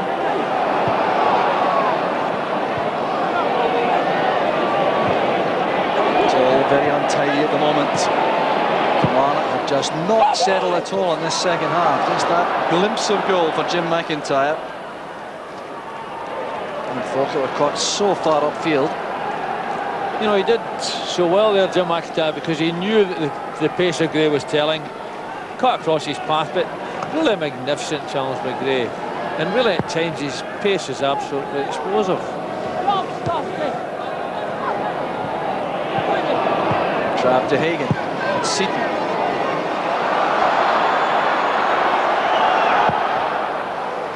Sure-footed clearance that by Lekovic.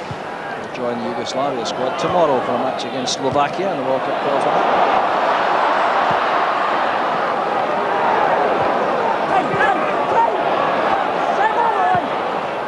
Hagen's pass, strong challenge by James.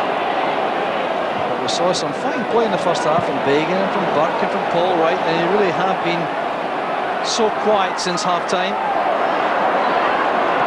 Gray's pass, here's McGowan. Rather obvious with the pass. Kilmarnock still leading in this 10th Scottish Cup final by 1-0. The scorer was Paul Wright at 21 minutes. And here he is in possession. Interception was made by Gray. Involved again. This is Crabb. Well-timed tackle that by Montgomery. Well, this is a better position for the long throw.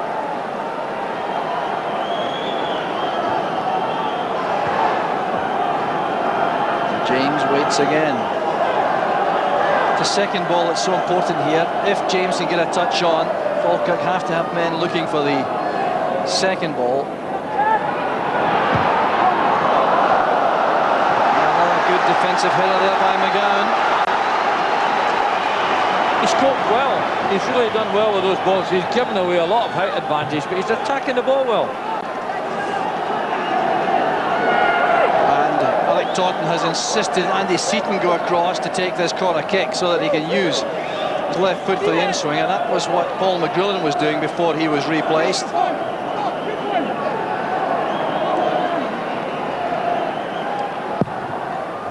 Far post ball this time, attacked by James. It was a chance. Just about the first time in the match he's been totally in the clear. It's a poor header. He really should have done better, because the ball comes right to the back of the goal area there, and he's got plenty of time to see that, and really be disappointed he didn't hit the target there. But it's about the first time that Kevin McGowan's missed one of these cross balls.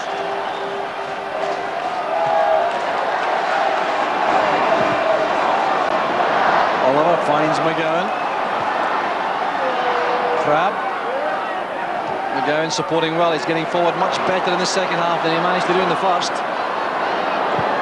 Falkirk had so much more possession in this period. McAllister's cross is a good one. There goes Hagen. He mistimed the jump against Holt. Decent cross that. There's Seaton.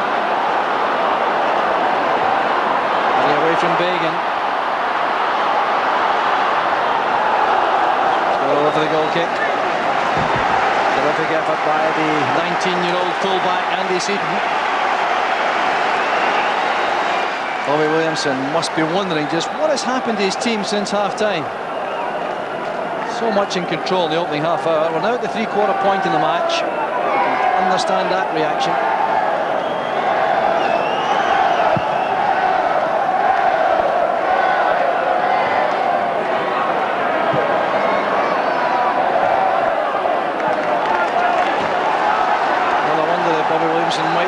contemplating a change before much longer. His team has gone flat in this second half.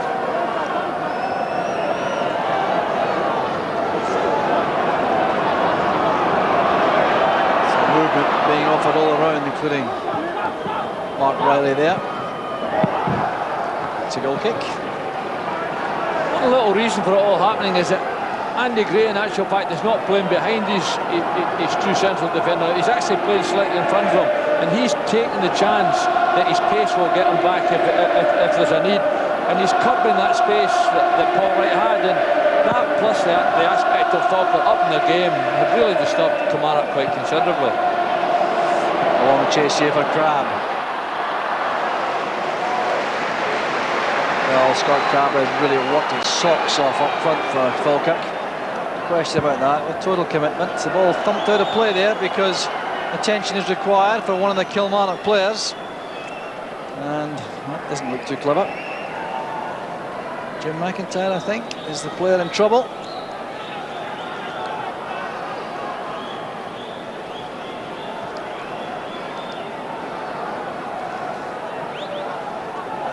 Clear anxiety there about the damage inflicted on McIntyre. I wonder if he will be able to continue. Alec Todd taking the chance to do some reorganising of his troops also.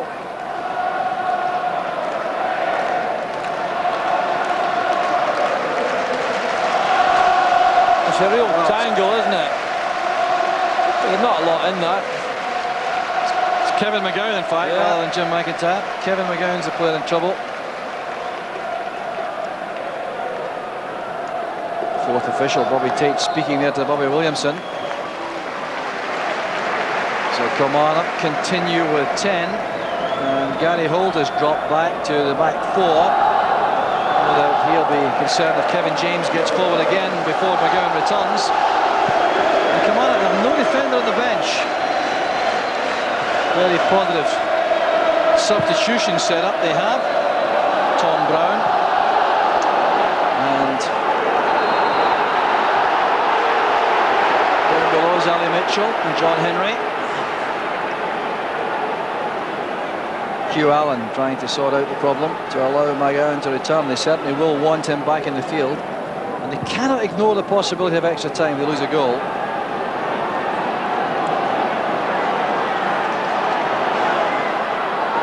Advancing on the right once again is McGowan. McAllister would like the ball played short. McGowan goes long. Couldn't drink to the big keeper. They'll take these all day. McGowan's been much more positive in the second half. He's been prepared to get up and support his front players, but the quality of his final pass into the middle has been suspect. McAllister linking here with Mackenzie. It's amazing how Falkirk found so much more space in the second half, especially in the middle of the field. Here they go again. McAllister. Fellner's ahead of him. Higgins to the left. To the right is Crabbe. Dug out there by Montgomery.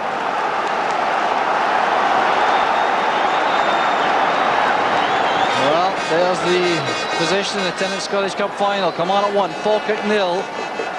About 18 minutes, 17 minutes left for play. Falkirk flat out here looking for the equaliser, as they have been since the second half began. Andy Gray's long throw. James goes for the hit on. That's saved brilliantly by Rekovic. Held just inside. That's the absence of Kevin McGowan demonstrated. Once again, these long throws, but so Kevin James attacks that ball much more positively. A great save from the goalkeeper, magnificent save from him. But obviously McGowan's been a big influence on that aspect of the game. But good header from Kevin James there, but what a good save. Just kept from going over the line there by Lekovic. Here come Falkirk again. McAllister against Kerr. Harpo's cross for Hagan. Appeals for handball. Very hopeful indeed. Very hopeful. Returned there towards Fellner. So Kevin McGowan is ready to come back.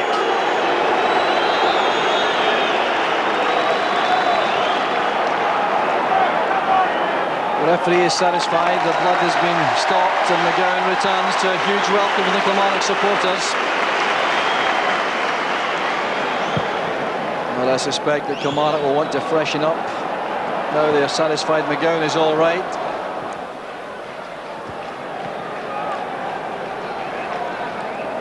Just wonder about the aspect of fitness when it comes to Paul Wright. You know, he's certainly disappeared from the game. You know, but this save again, it really is a tremendous save. Big lad that he is, and he just keeps it from going over the line, doesn't he? Here's Fellner. Crab tried the first time pass. Perhaps some fatigue setting in there. Here's McPherson. Buck makes the run inside. That's a brilliant pass. Here's Alec Buck with a chance for Kilmarnock. Excellent goalkeeping. Very intelligent movement from Buck. Good pass inside the fullback, and Buck does well, holds his ground. But look at the goalkeeper. If you get him in this shot, he stands up to it, doesn't give him an awful lot of a target to hit.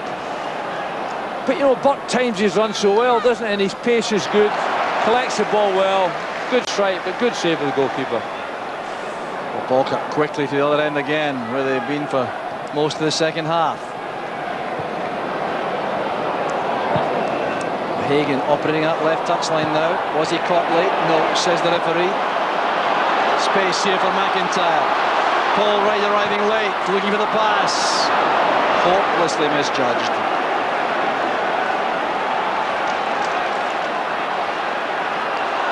Here's Andy Gray. Now Crab. Losing the battle with Montgomery. Kilmarnock about to make a change. I wonder if Paul Wright's fitness is perhaps suspect now, and John Henry looks the most likely to come on. He could certainly play in that same role behind McIntyre. Certainly, and it would definitely hit a system in midfield at the minute, because they've been overrun in midfield in the second half. This is Fellner. Retrieval work there by Buck. Good challenge there by James. Here's Mackenzie. Now Gray, well forward again. Trying to make every pass count. This is McAllister. Back it comes to Andy Gray. Well, that was ambitious. Played so well in the match, Andy Gray, but that was asking rather a lot. And now there will be that change made by Kilmarnock. Paul Wright, the goal scorer, the scorer of the only goal in the match, is withdrawn to terrific applause from the Kilmarnock supporters.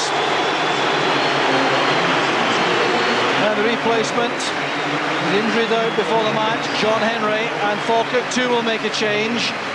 Club captain Albert Craig is coming on, and the hard-working striker Scott Crab is withdrawn, given everything in the Falkirk cause this afternoon.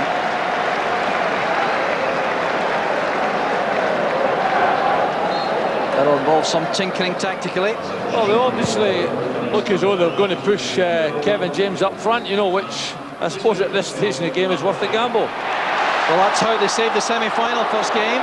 An offside flag there, halting that Kilmarnock move. But James went to centre forward in the last 10 minutes against Celtic and headed that magnificent equaliser. Falkirk are hoping for a repeat. Certainly a threat. Someone that size is obviously always going to be a threat. Challenging now against McGowan with that head injury.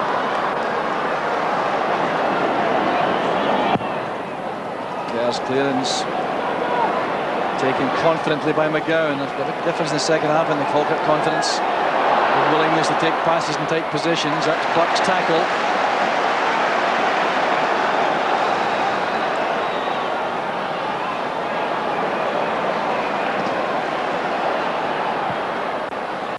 John Henry's first contribution to the play.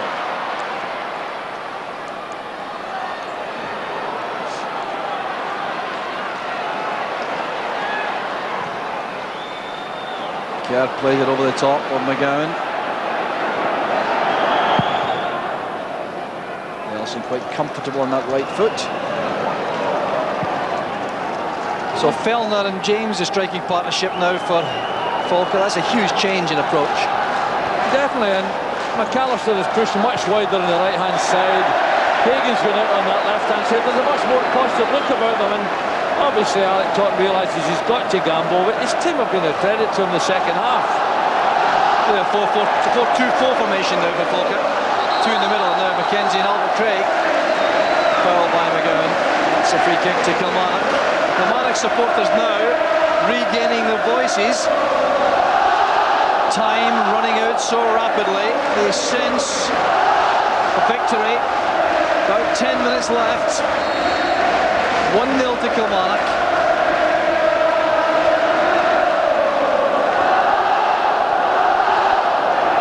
David Bagan and Alec Burke, the two youngsters, over the free kick.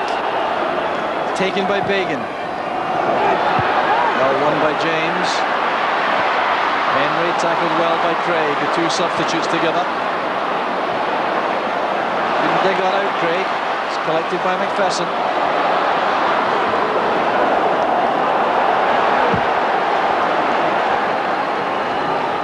Hagan still full of running now in that left flank. Four-pronged attack. Hagan on the left, McAllister on the right, James and Fellner through the centre.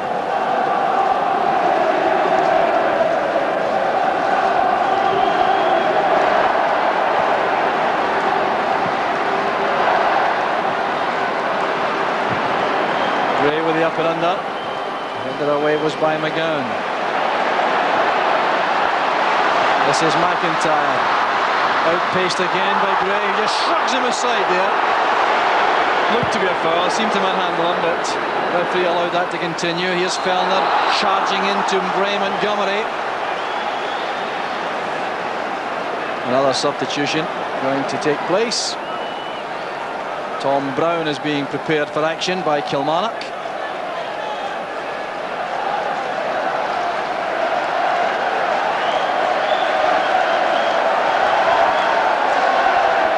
Jim McIntyre might be the man to come off.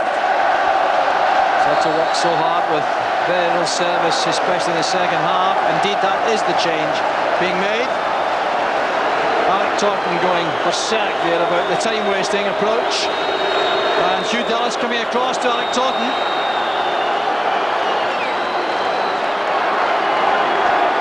Well, that's what the debate's all about. Alec Totten was furious there about how long it took to get that substitution called.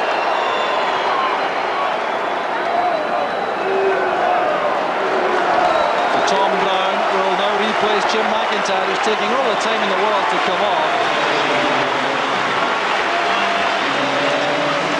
The match winner in the semi-final replay against Dundee United goes off. The B international, Tom Brown, goes on. Well, I wonder if Hugh Dallas has checked that time wasting carefully.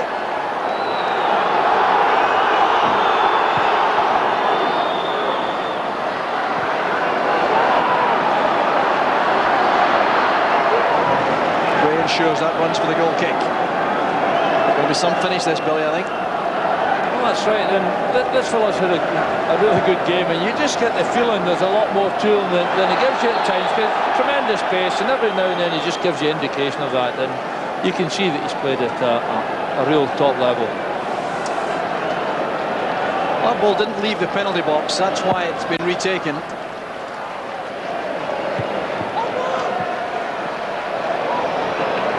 James is staying on the ground there in a tangle with Gary Holt. The trainers are on here. There'll be another delay.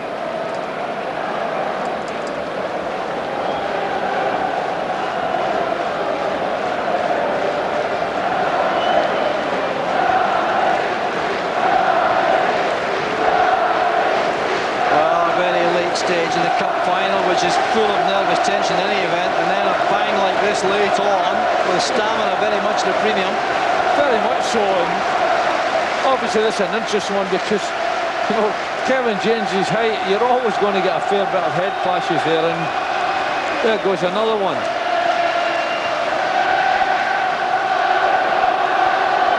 Well, the crowd there, still in full voice, 48,953 the official attendance, just short of capacity, one or two gaps, can't think where they are, mind you. We'll have two in the corner there, over behind Craig Nelson.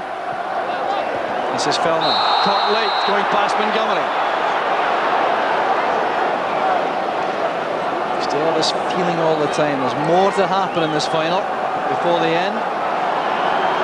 Falkirk pushing everyone forward. Neil Oliver this time going into the penalty box.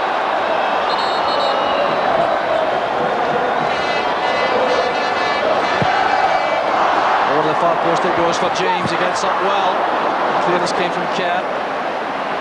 It's a throw this time. A signal for Andy Gray. No respite, is there, when you give a throw-in away? So just over 5 minutes left. 1-0 to Kilmarnock. Andy Gray in the best position he's been in all afternoon for a long throw, right at the corner flag. Terrific ball in. There's James. It's there! The equaliser for Falkirk. Neil Oliver. It's chopped off. It won't count. It's being chopped off. The long flat throw from Andy Gray. Kevin James getting up for this, helps it on. It's taken on the volley there by Oliver, and that's been chopped off for an offence inside the 6-yard box. Well, it's a great touch on. I'm not convinced he's offside when the header's made, but it's very tight. But we've got to give the, what is it you call him, the used to be a linesman, we've got to give him credit for doing that, but looked very tight to me. Offside was the decision by Sandy Roy down below as the assistant referee. Grade 1 referee on the line. Well, that'll be debated for a very long time. Such a great finish by Oliver too. Would have been his first goal of the season. Here's McGowan. Now McAllister. Cross it comes to McKenzie. Albert Craig trying to hold it up inside the penalty box. Now on the counter, Tom Brown has bucked to the left. Oh, that's trouble for Andy Gray. No question. Well, I don't think he'll be red. He wasn't the last defender. It was still half the pitch to go. But Andy Gray is clearly concerned about the referee's view of that. Yellow card it is. And Alec Todd is still having a go at Sandy Roy on the line here. You can understand his frustration, the joy stifled. Gray knew exactly what he was doing, and it surprises me just a little bit because you don't need to dive in, especially with his pace. You don't need to dive in on the halfway line.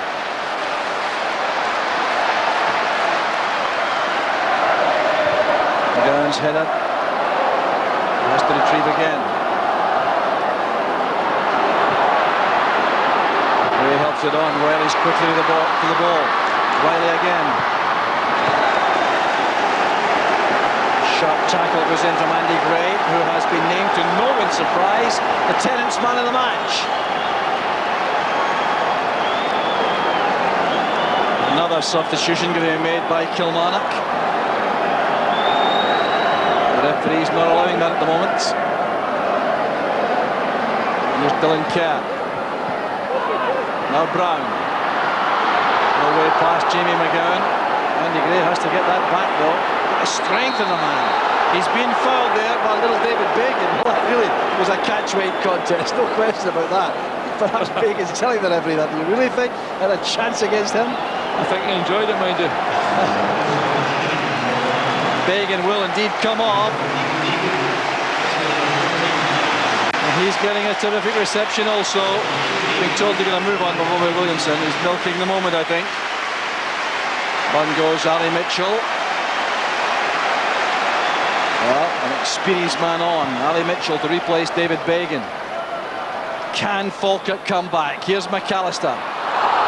Brought down there by Kerr. Kerr's been booked. He's living dangerously now.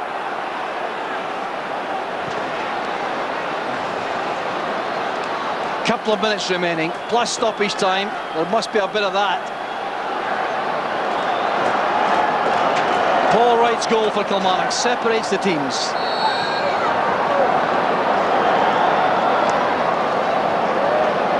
McAllister's free kick. James got a touch on that. That's all he got though. causing no problems at all for the Kilmarnock defence that time. Well, the noise you hear building up comes from Kilmarnock supporters, relieved at that effort from James going wide.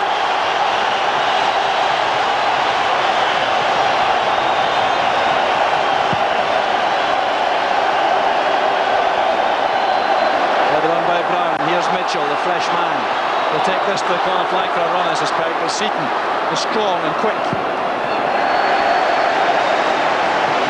Time very much the enemy now for Falkirk.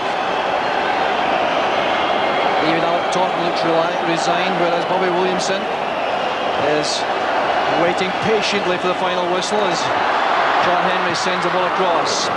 Now, Hagan on the burst. And now into stoppage time. It requires a long ball launched here, I think, by Craig Nelson. The whistling you hear is from the Kilmarnock supporters. They want to hear that they've won their first trophy since 1929. Great play by Henry. Barged over there by Craig, but there's no offence. This is Oliver. He has to give this to Craig Nelson for the long ball upfield. Fellner losing out to Kerr. That's Buck. Losing his composure there. A bit of cramp setting in, I think, in the youngster's right calf. James now to Fellner.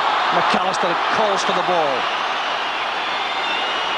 Crowded there by two players instantly, Kerr and Buck. McGowan, McAllister. Good pass for McGowan. Could it be the last chance for Falkirk?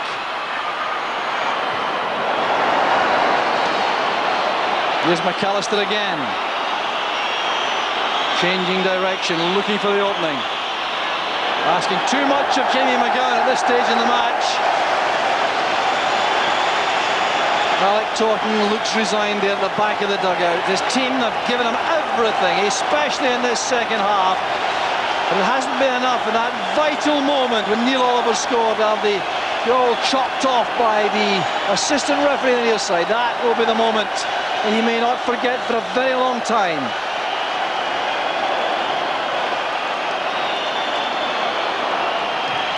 Thumped forward by Montgomery. Should be collected easily here by Nelson. He has to launch this long downfield from hand. James looking for the knock-on, colliding there with Fellner. Mitchell caught Mackenzie late. The advantage rule is applied sensibly. Here's Kevin James again. It's down for Fellner. Could be the last opportunity for Falkirk.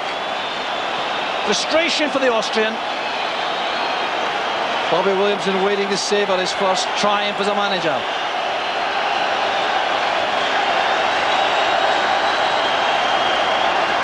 All eyes of the Kilmarnock supporters on referee Hugh Dallas, waiting for the moment when they will know the trophy is theirs.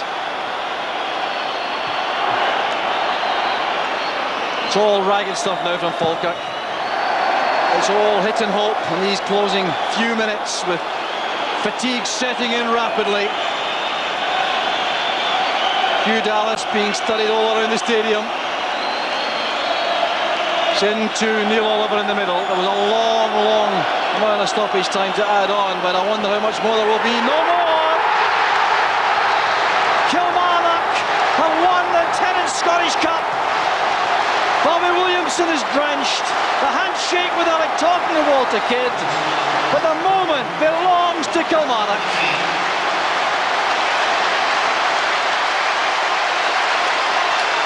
They looked so dangerously in that second half, hanging on grimly as Falkirk piled everything on them.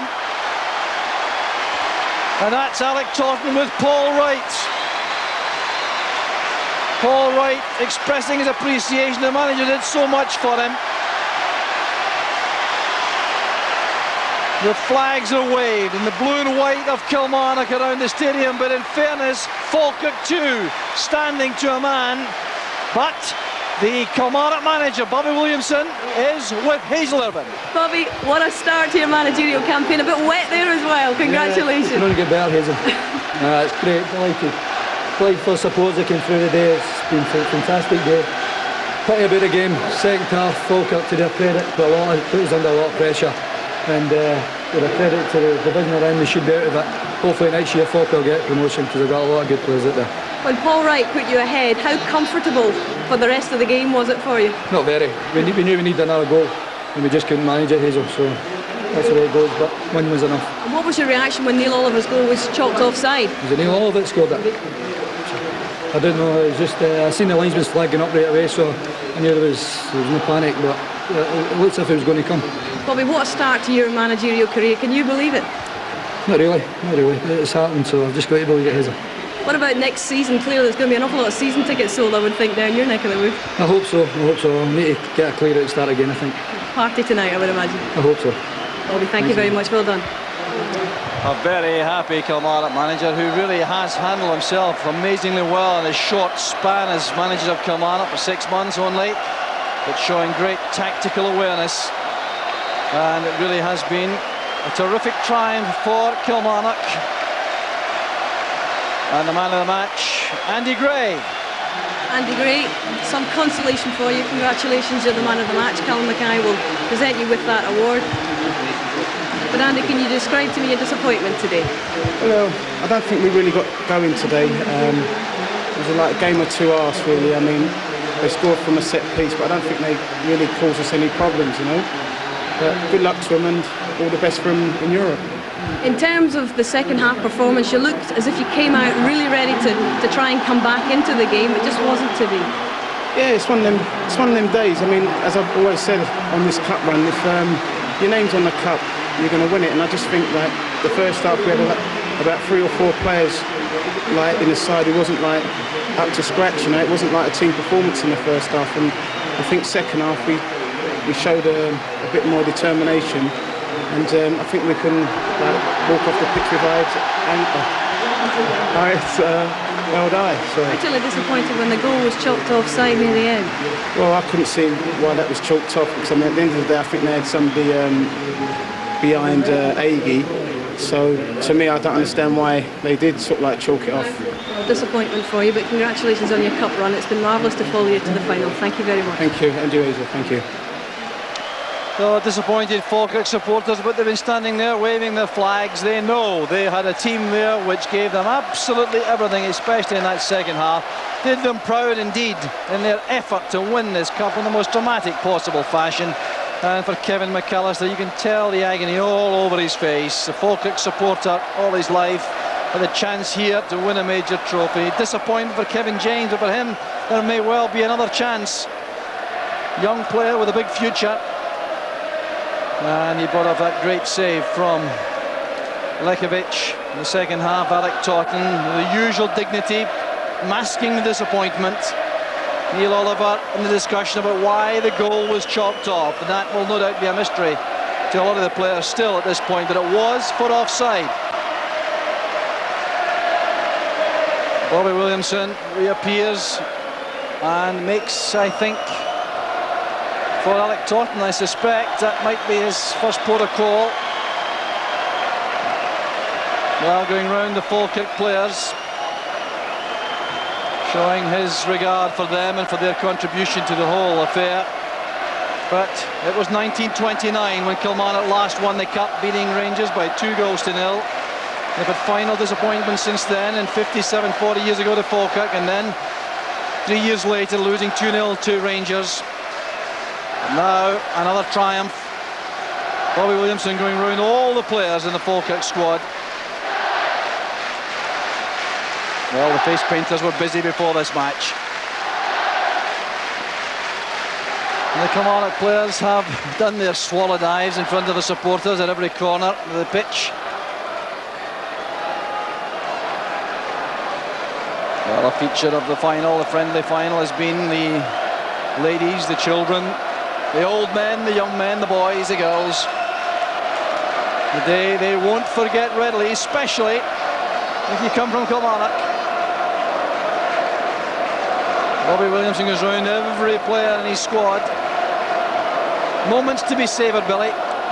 Very much so, and you know, I think Kilmarnock's the place to be tonight, but there'll be 1 or 2 sore heads that looks for things tomorrow morning, and over the piece I just have a feeling they had that little bit more than Falkirk had. When they had the grip of the midfield in the first half, they prized open a few more openings than Falkirk were able to achieve in the second half, and I just felt that Falkirk gave everything in the second half. They had a lot of the game. I just don't think they had the guile to open up Kilmarnock as much as they'd wanted to be, but you know, I'm still not convinced about the goal that was chalked off, because if it was offside, it was very, very tight. But the record books will show Kilmarnock 1, Falkirk 0. The offside chalked off goal will not be remembered for long at all, except in Falkirk, and I'm sure they'll be agonising about that, analysing video replays all evening to see if justice was in fact done, because had Falkirk scored at that point, there's no doubt indeed they were worthy of a goal and the pressure they built up. Well, you could easily make a case out for a draw in this game, but there's a winner, and you know, I just felt that Kilmarnock showed that little bit more class at times and made it pay. A good goal by Paul Wright, and you know, that's the way cup finals are won or lost at times. The manager with a man of the match, but he's on the losing side. And the platform party re-emerges. There's no Jim Farry this time, but still there's the same reception from the supporters. Certainly unfair for those who are appearing here.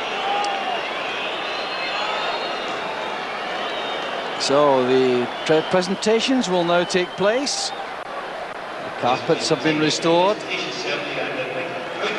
And it's Falkirk who come forward first to collect their runners-up medals. The president of the SFA, Jack McGinn, is there to greet Jamie McGowan, who has to look longingly at the cup and walk on by. Sam Galbraith there, Scottish Office Minister, Gordon Brown, and the sponsors' tenants.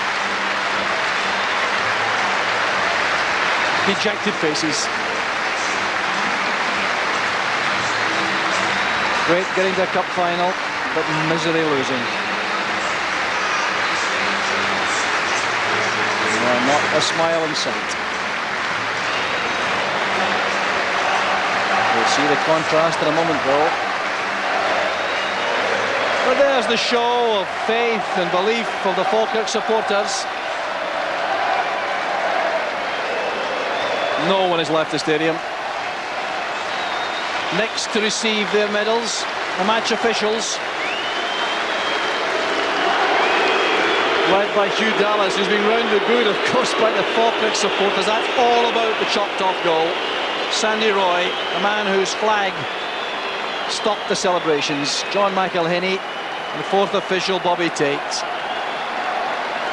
And now the moment the town of Kilmarnock has been waiting for is listen to the crescendo of noise as Ray Montgomery goes forward. The old war horse, 36 years old. A moment I'm sure he thought he would never say that.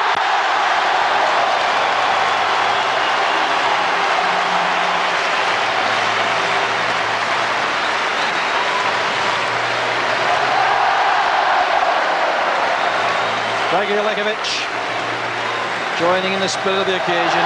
Kevin McGowan has lost the bandages from his eye cut.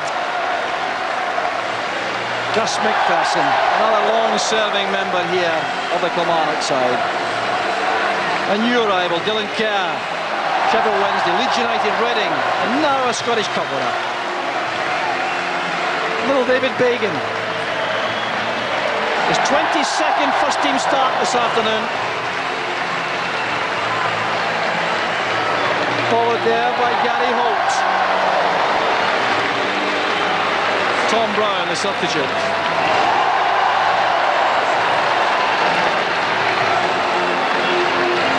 The match winner, Paul Wright. Special cheer for the man who scored the vital goal in 21 minutes. The attacking partner, Jim McIntyre, has scored the vital winner in the semi-final replay against Dundee United. Another long-serving man at Rugby Park, Gary Mitchell, who came on as sub late on. Little Mark Riley, who when he was freed by Motherwell in 1991 could not have anticipated playing in a Tennant Scottish Cup final. And John Henry. Substitute also, and little Alec Burke. His 15th first-team start for Kilmarnock, proudly holding the trophy and his winner's medal. So the photography session about to begin.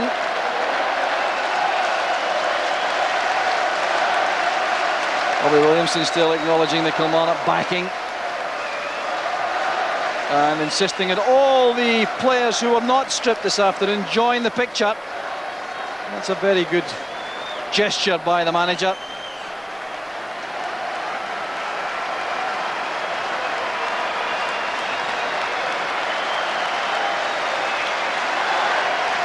So the photographers lining up the picture here, which Likovic is currently spoiling by standing in front of everyone.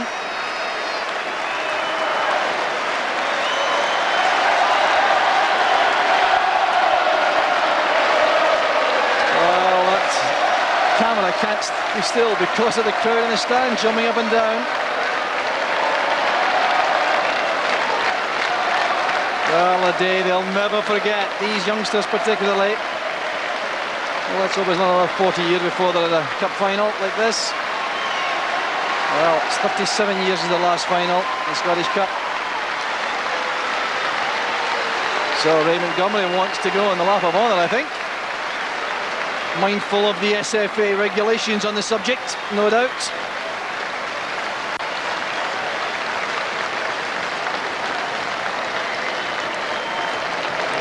So Ray Montgomery stripping off the match strip. They clearly have T-shirts made for the purpose. I'm sure they wouldn't have been too happy to have these seen before the match. Sponsors there again for the T-shirts, getting some publicity. Likovic there with the youngsters. Yugoslavian born, I suspect, and also Scottish product. Andy Gray looking very pensive. May have played his last match for Falkirk. An outstanding performance. He leaves the field here as Kilmarnock set off now on the lap of honour.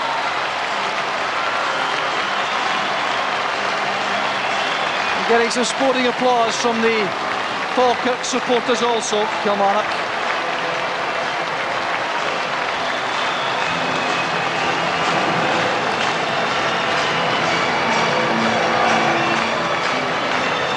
Appropriate music for the backing, for the scenes of celebration, which will no doubt be preceding a huge party and carnival in Kilmarnock tonight. Well, let's hope they're all back packing Rugby Park next season.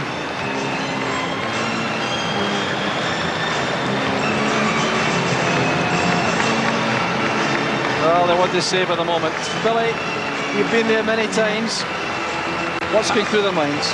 Well, I think it's brilliant for a team like Kilmarnock. There's a lot of lads here that have been good professionals, Jock, and they've had good careers, but they've never had this type of thing happen to them before, and it's lovely to see. And if I pick one man out, it's Ray Montgomery, who's been a tremendous servant to them, smashing guy. He's here, he'll enjoy, he'll never forget this, and coming at the end of his career. And he'll maybe be annoyed with me for saying that, but at his stage of his career, it's really brilliant for him. I'm absolutely delighted. He joined the club from Dumbarton in 1988 and could scarcely believe he could savour a moment like this. And the Kilmarnock supporters still behind the goal to the left. The Grimlone Road stand and getting a close-up view of the Scottish Cup.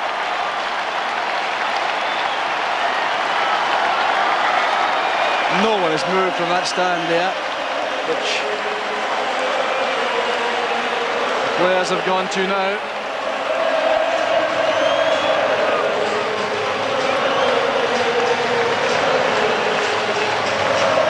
So the celebrations will go on for a very long time.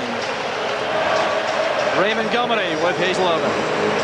Ray, I saw you shed a wee tear before you went up for that trophy today. What were you thinking at that stage? Yes, a very, very emotional time for me. I've been here many years now, and I just wanted this so much for all these fans and everybody connected with Kilmarnock Football Club. Describe the feeling when you picked the trophy up. I think I have to experience it to describe it. It's just unbelievable feeling. Tell me about the atmosphere here. What does it mean to these fans? Oh, it means everything. You can see it's just electric. It just means everything to everybody at Kilmarnock. Just electric for everybody. What did you think of the game today? Because Falkirk put you under pressure in the second half. Yeah, Falkirk put us under a bit of pressure in the second half, as you say. But I think overall in the game, maybe 1-0 was a fair result for us. But just like to say, I'm sorry for the Falkirk lads. Just sorry it couldn't be 2 winners today. Well, it's been played in a magnificently sporting manner today. Congratulations to you. Thanks very much, Susan. Thank you. Bobby Williamson with the cup. A terrific response from the Kilmarnock supporters. What a performance in his short managerial career.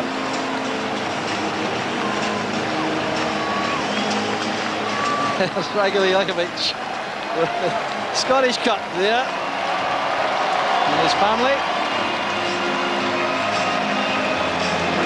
And with his living now is the match winner, Paul Wright. Paul, it was touch and go if you'd play at all today, but that must rate as one of your most special goals ever. Oh, it's incredible. You know, I never thought I would score the goal myself today and it would win it, but the backing of these fans and something special today. Tell me your memory of the goal itself. How did it come to you? I just remember somebody flicked it on and a couple of us went for it now. I managed to slap it at the back post and these things always seem to go in, but I was a bit fortunate. Is this the highlight of your career, Paul? Oh, I don't think there'll be any bigger nights than this tonight. I've played for 14 years and never got a sniffer anything like this. This is something special to me. Do you know the words to Paper Roses? I don't even know it. You better learn it quickly. I better for tonight. Thanks a lot, Hazel. Thanks a lot. So the Kilmarnock song, Paper Roses.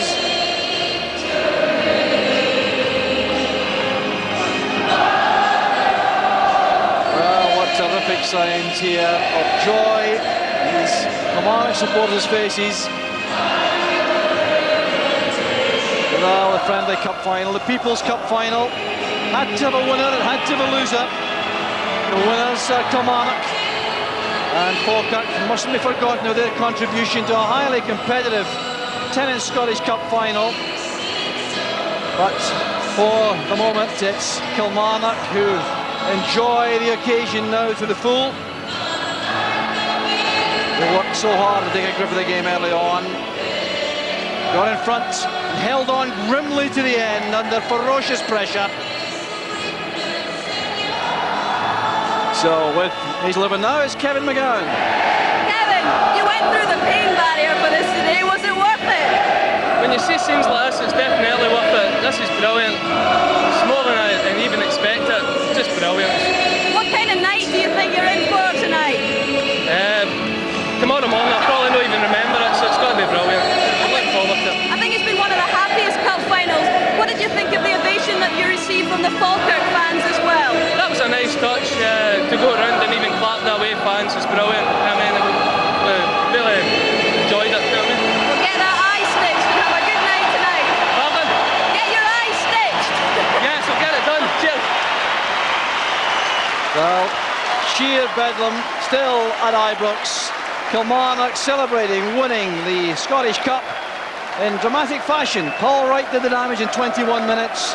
Falkirk couldn't find a way back. And the result of that is that Kilmarnock will play in Europe next season. Very much indeed to Jock and to Billy McNeill, a day these Kilmarnock supporters will remember for the rest of their lives. And I think the Kilmarnock board and certainly Bobby Williams would love to see a good many of them turning up on a regular basis at Rugby Park next season. Terrific support for both clubs. And I think, Gally, what's one of the heartwarming things about this one is the ovation that the Kilmarnock players and indeed supporters got from the Falkirk fans. Dougie, it was wonderful. For me, actually, the highlight of the whole game came a second after the final whistle went, when Dylan Kerr and Kevin McAllister ran 30 yards and threw their arms around each other. And 10 minutes earlier, I think Kerr had been booked for a foul on McAllister. McAllister was screaming for him to get booked. That just summed up the whole day. Magnificent day. I mean, the Falkirk supporters and the Kilmarnock supporters have been a credit to their towns and they've been applauding each other since the final whistle, and it's been a great day. The friendly final indeed. Eamon, you have to feel for Falkirk because of the first half belonged to Kilmarnock, the second half belonged to Falkirk, without a doubt. I think that's right, Dougie. I mean, I'm not at all sure that Kilmarnock deserved to win it over the 90 minutes on balance, but they have, so let's congratulate them for that. I think Kilmarnock are more used to holding on to 1-0, 2-0 leads, and they certainly did that. I mean, if you're a Kilmarnock supporter, I think you would have started to really worry, because they rested on their laurels far too much, allowed Falkirk to come at them in droves really, and it ended up holding on and of course getting the break with the controversial offside goal. It was controversial, we'll see that a little bit later, but we really don't want to leave these scenes, marvellous, colourful scenes of celebration. Those Kilmarnock fans, well, I doubt if there are more than a handful in the stadium who maybe remember 1929. It really is a marvellous picture of celebration with the players as well. I'm not sure about the t-shirts, by the way, I haven't seen that before. There's obviously a financial inducement involved there, but I think perhaps when they look back on it, I'd rather have seen the team parading the team strip rather than in t-shirts, but there'll perhaps be more to be said about that. But Kilmarnock's the place to be tonight. There might be a few choruses of paper roses around the town, Ali. Well, I think t-shirts or not, I just want to know the timetables of the buses down at Kilmarnock this evening. I think that's the place to be. I think Eamon touched on it. It was a little bit controversial, the second half goal, which Falkirk got disallowed. It looked onside to me. Having said that, it was a transformation in the second half. I like Tottenham's men, with a credit to them. They were fantastic, played very well.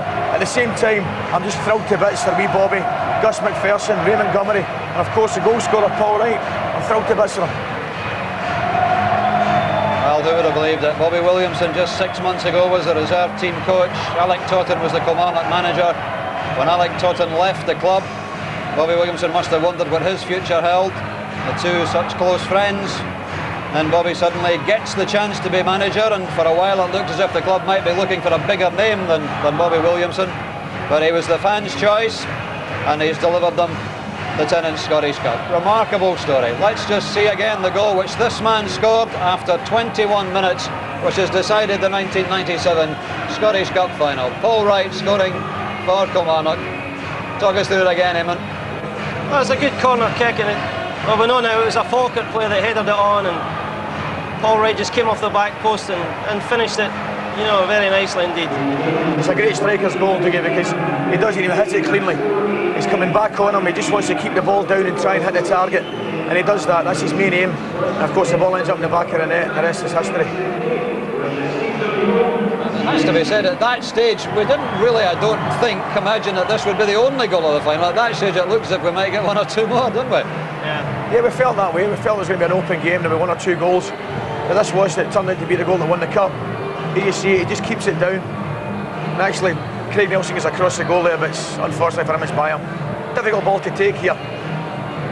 He hammers it into the ground. You set up to defend corner kicks, and you decide whether you're going to have men in both posts, men in one post, the back post, and it's times like that you wish you had set someone in the back post, because he would have just kicked it clear.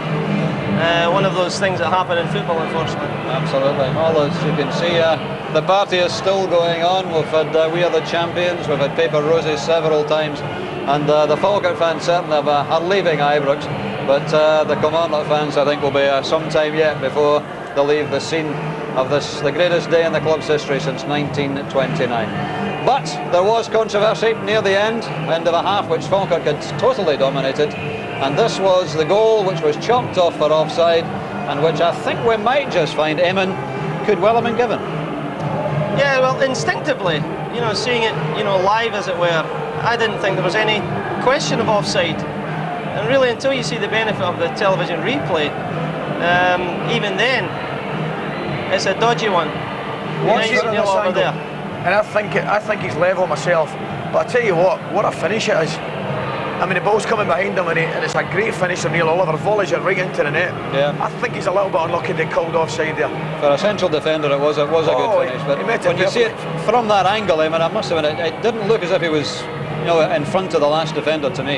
Yeah, I mean, slightly. But I mean, I think in the situations like that, I mean, I've been in a cup final before. It was 10 years ago in St Mirren, where Dundee United got beat 1-0, and we got involved in a controversial decision like that, where Kevin Gallagher was in the net and the ball was scored, and he was deemed to be in an offside position.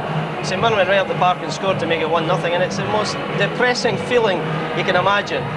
You think you've done it, you think you've equalised, you think you've scored, and suddenly you've got the legs whipped from under you. I mean, the Falkirk players, you could visibly see them being gutted by that. And the opposite happens to the Kilmarnock players. They get a lift from it because they've been let off.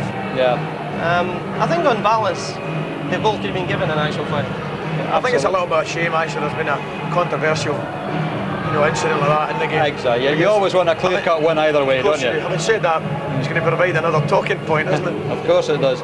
Andy Gray, man of the match. I think in here would probably agree with that. Although Eamon, quite rightly, you pointed out Ray Montgomery was outstanding for Killie, but Andy Gray was outstanding. Gray for me was magnificent.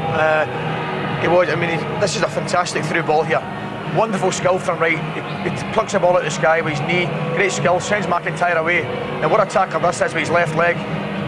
I'm not a tackler by any manner of means, but if I was going to attempt to tackle him, I'd have went with my right leg and come across him. But what a tackle! And he must have 10 yards to catch up McIntyre there. And he showed great pace. No doubt about it, great man in the match. And yet we should be banning the tackle from behind, they say, but that was a perfect example of how the tackle from behind can be legal. It was a perfectly timed tackle, he didn't take the player at all. And really McIntyre could have really sealed the game, if you like, at that point. And you thought he did the right thing because he went across the defender, but Andy Gray got back magnificently and a great saving tackle, and that really kept Falkirk in it at that stage. Yeah. What went wrong for Kilmarnock in the second half, Ali? Or was it just a case that Falkirk came into it strongly and didn't allow Kilmarnock to dominate? I think maybe a couple of factors. I think maybe some of the Killie young lads tired a little bit, and maybe Paul Wright with his injury tired a little bit. But to be fair to Falkirk, they shut down the danger in the first half, which was coming from the wings, and they came into the game their own. Provided a danger with obviously a long throw-ins from Gray, had one or two chances and had the controversial goal. But I think we've got to give Falkirk credit for their second half performance, as we did do Kilmarnock in the first half, where they'd shaded it. Good. Okay. Well, we'll leave it for the moment, gentlemen, because we still have a little time to fill, of course. But we can look around the stadium, which is now emptying at last. Those celebrating Kilmarnock fans heading back for their buses back to Ayrshire, where the party, I'm sure, will go on long into the night. Kilmarnock, the Tennant Scottish Cup winners for 1997. More football a little bit later, but one other major sporting event in Scotland today, the Women's World Doubles Cup at Craiglockhart.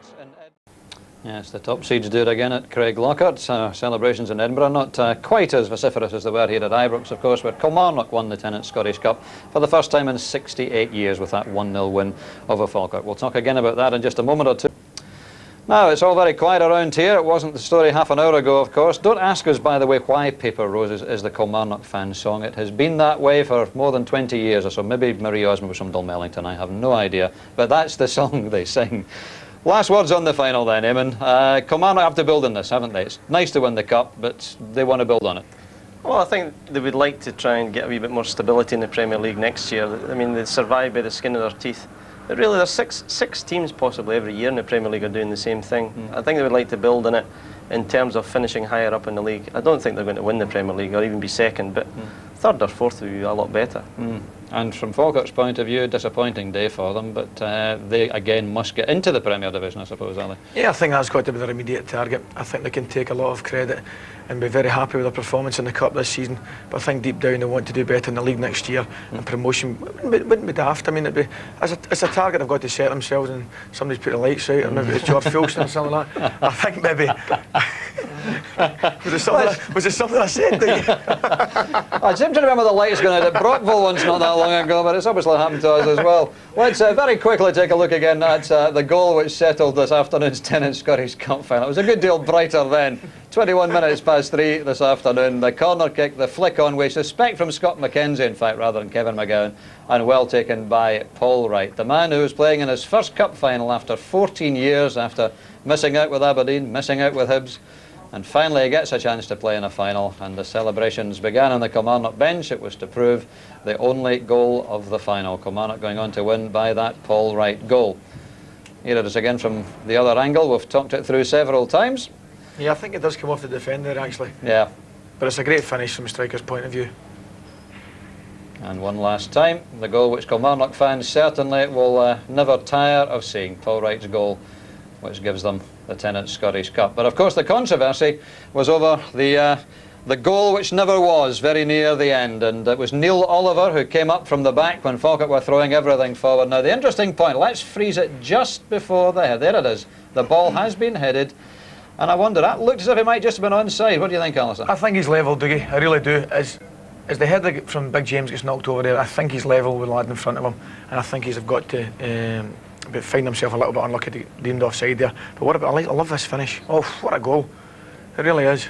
That won't be any sort of consolation for him, I'm sure, but he certainly sticks it away well. I think he was just level, I think Falkirk will be a little bit aggrieved. Absolutely. Now, our man of the match winner was Hazel Mullins from Castle Douglas. The man of the match himself, of course, was Andy Gray. Small consolation for Andy Gray, who was outstanding in the Falkirk defence today.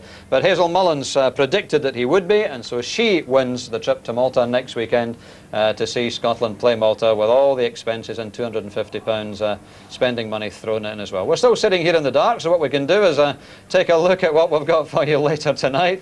There you are, Sports Scene, the Scottish Cup, 10:50. Highlights of the final, Kilmarnock against Falkirk. Also England-South Africa, the international at Old Trafford tonight.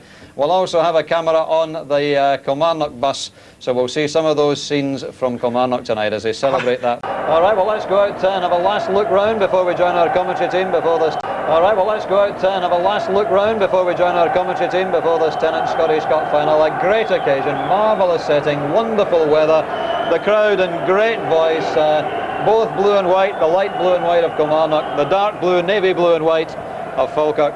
A wonderfully colourful scene here at Ibrox, and so many replica strips around, the funny hats, the flags. It really is a terrific scene, and we can only hope that the match lives up to the billing and that we really do see a cup final to enjoy and to be proud of this afternoon. Everything is set fair. Sit back and enjoy it with us, and with our commentary team of Billy McNeil and Jock Brown. Thank you, Dougie. Yes, indeed, a marvellous setting for this occasion and a real carnival atmosphere, as you can see from these pictures all around the stadium. It really is the people's final, the friendly final, whatever you care to call it, but it really does bring a smile to the face of football. No question about that, and two very nervous young men there in the tunnel, the two mascots there. David Wiper, the Kilmarnock strip, the 12-year-old son of Robert Wiper, who's the director of Kilmarnock, attends Belmont High School.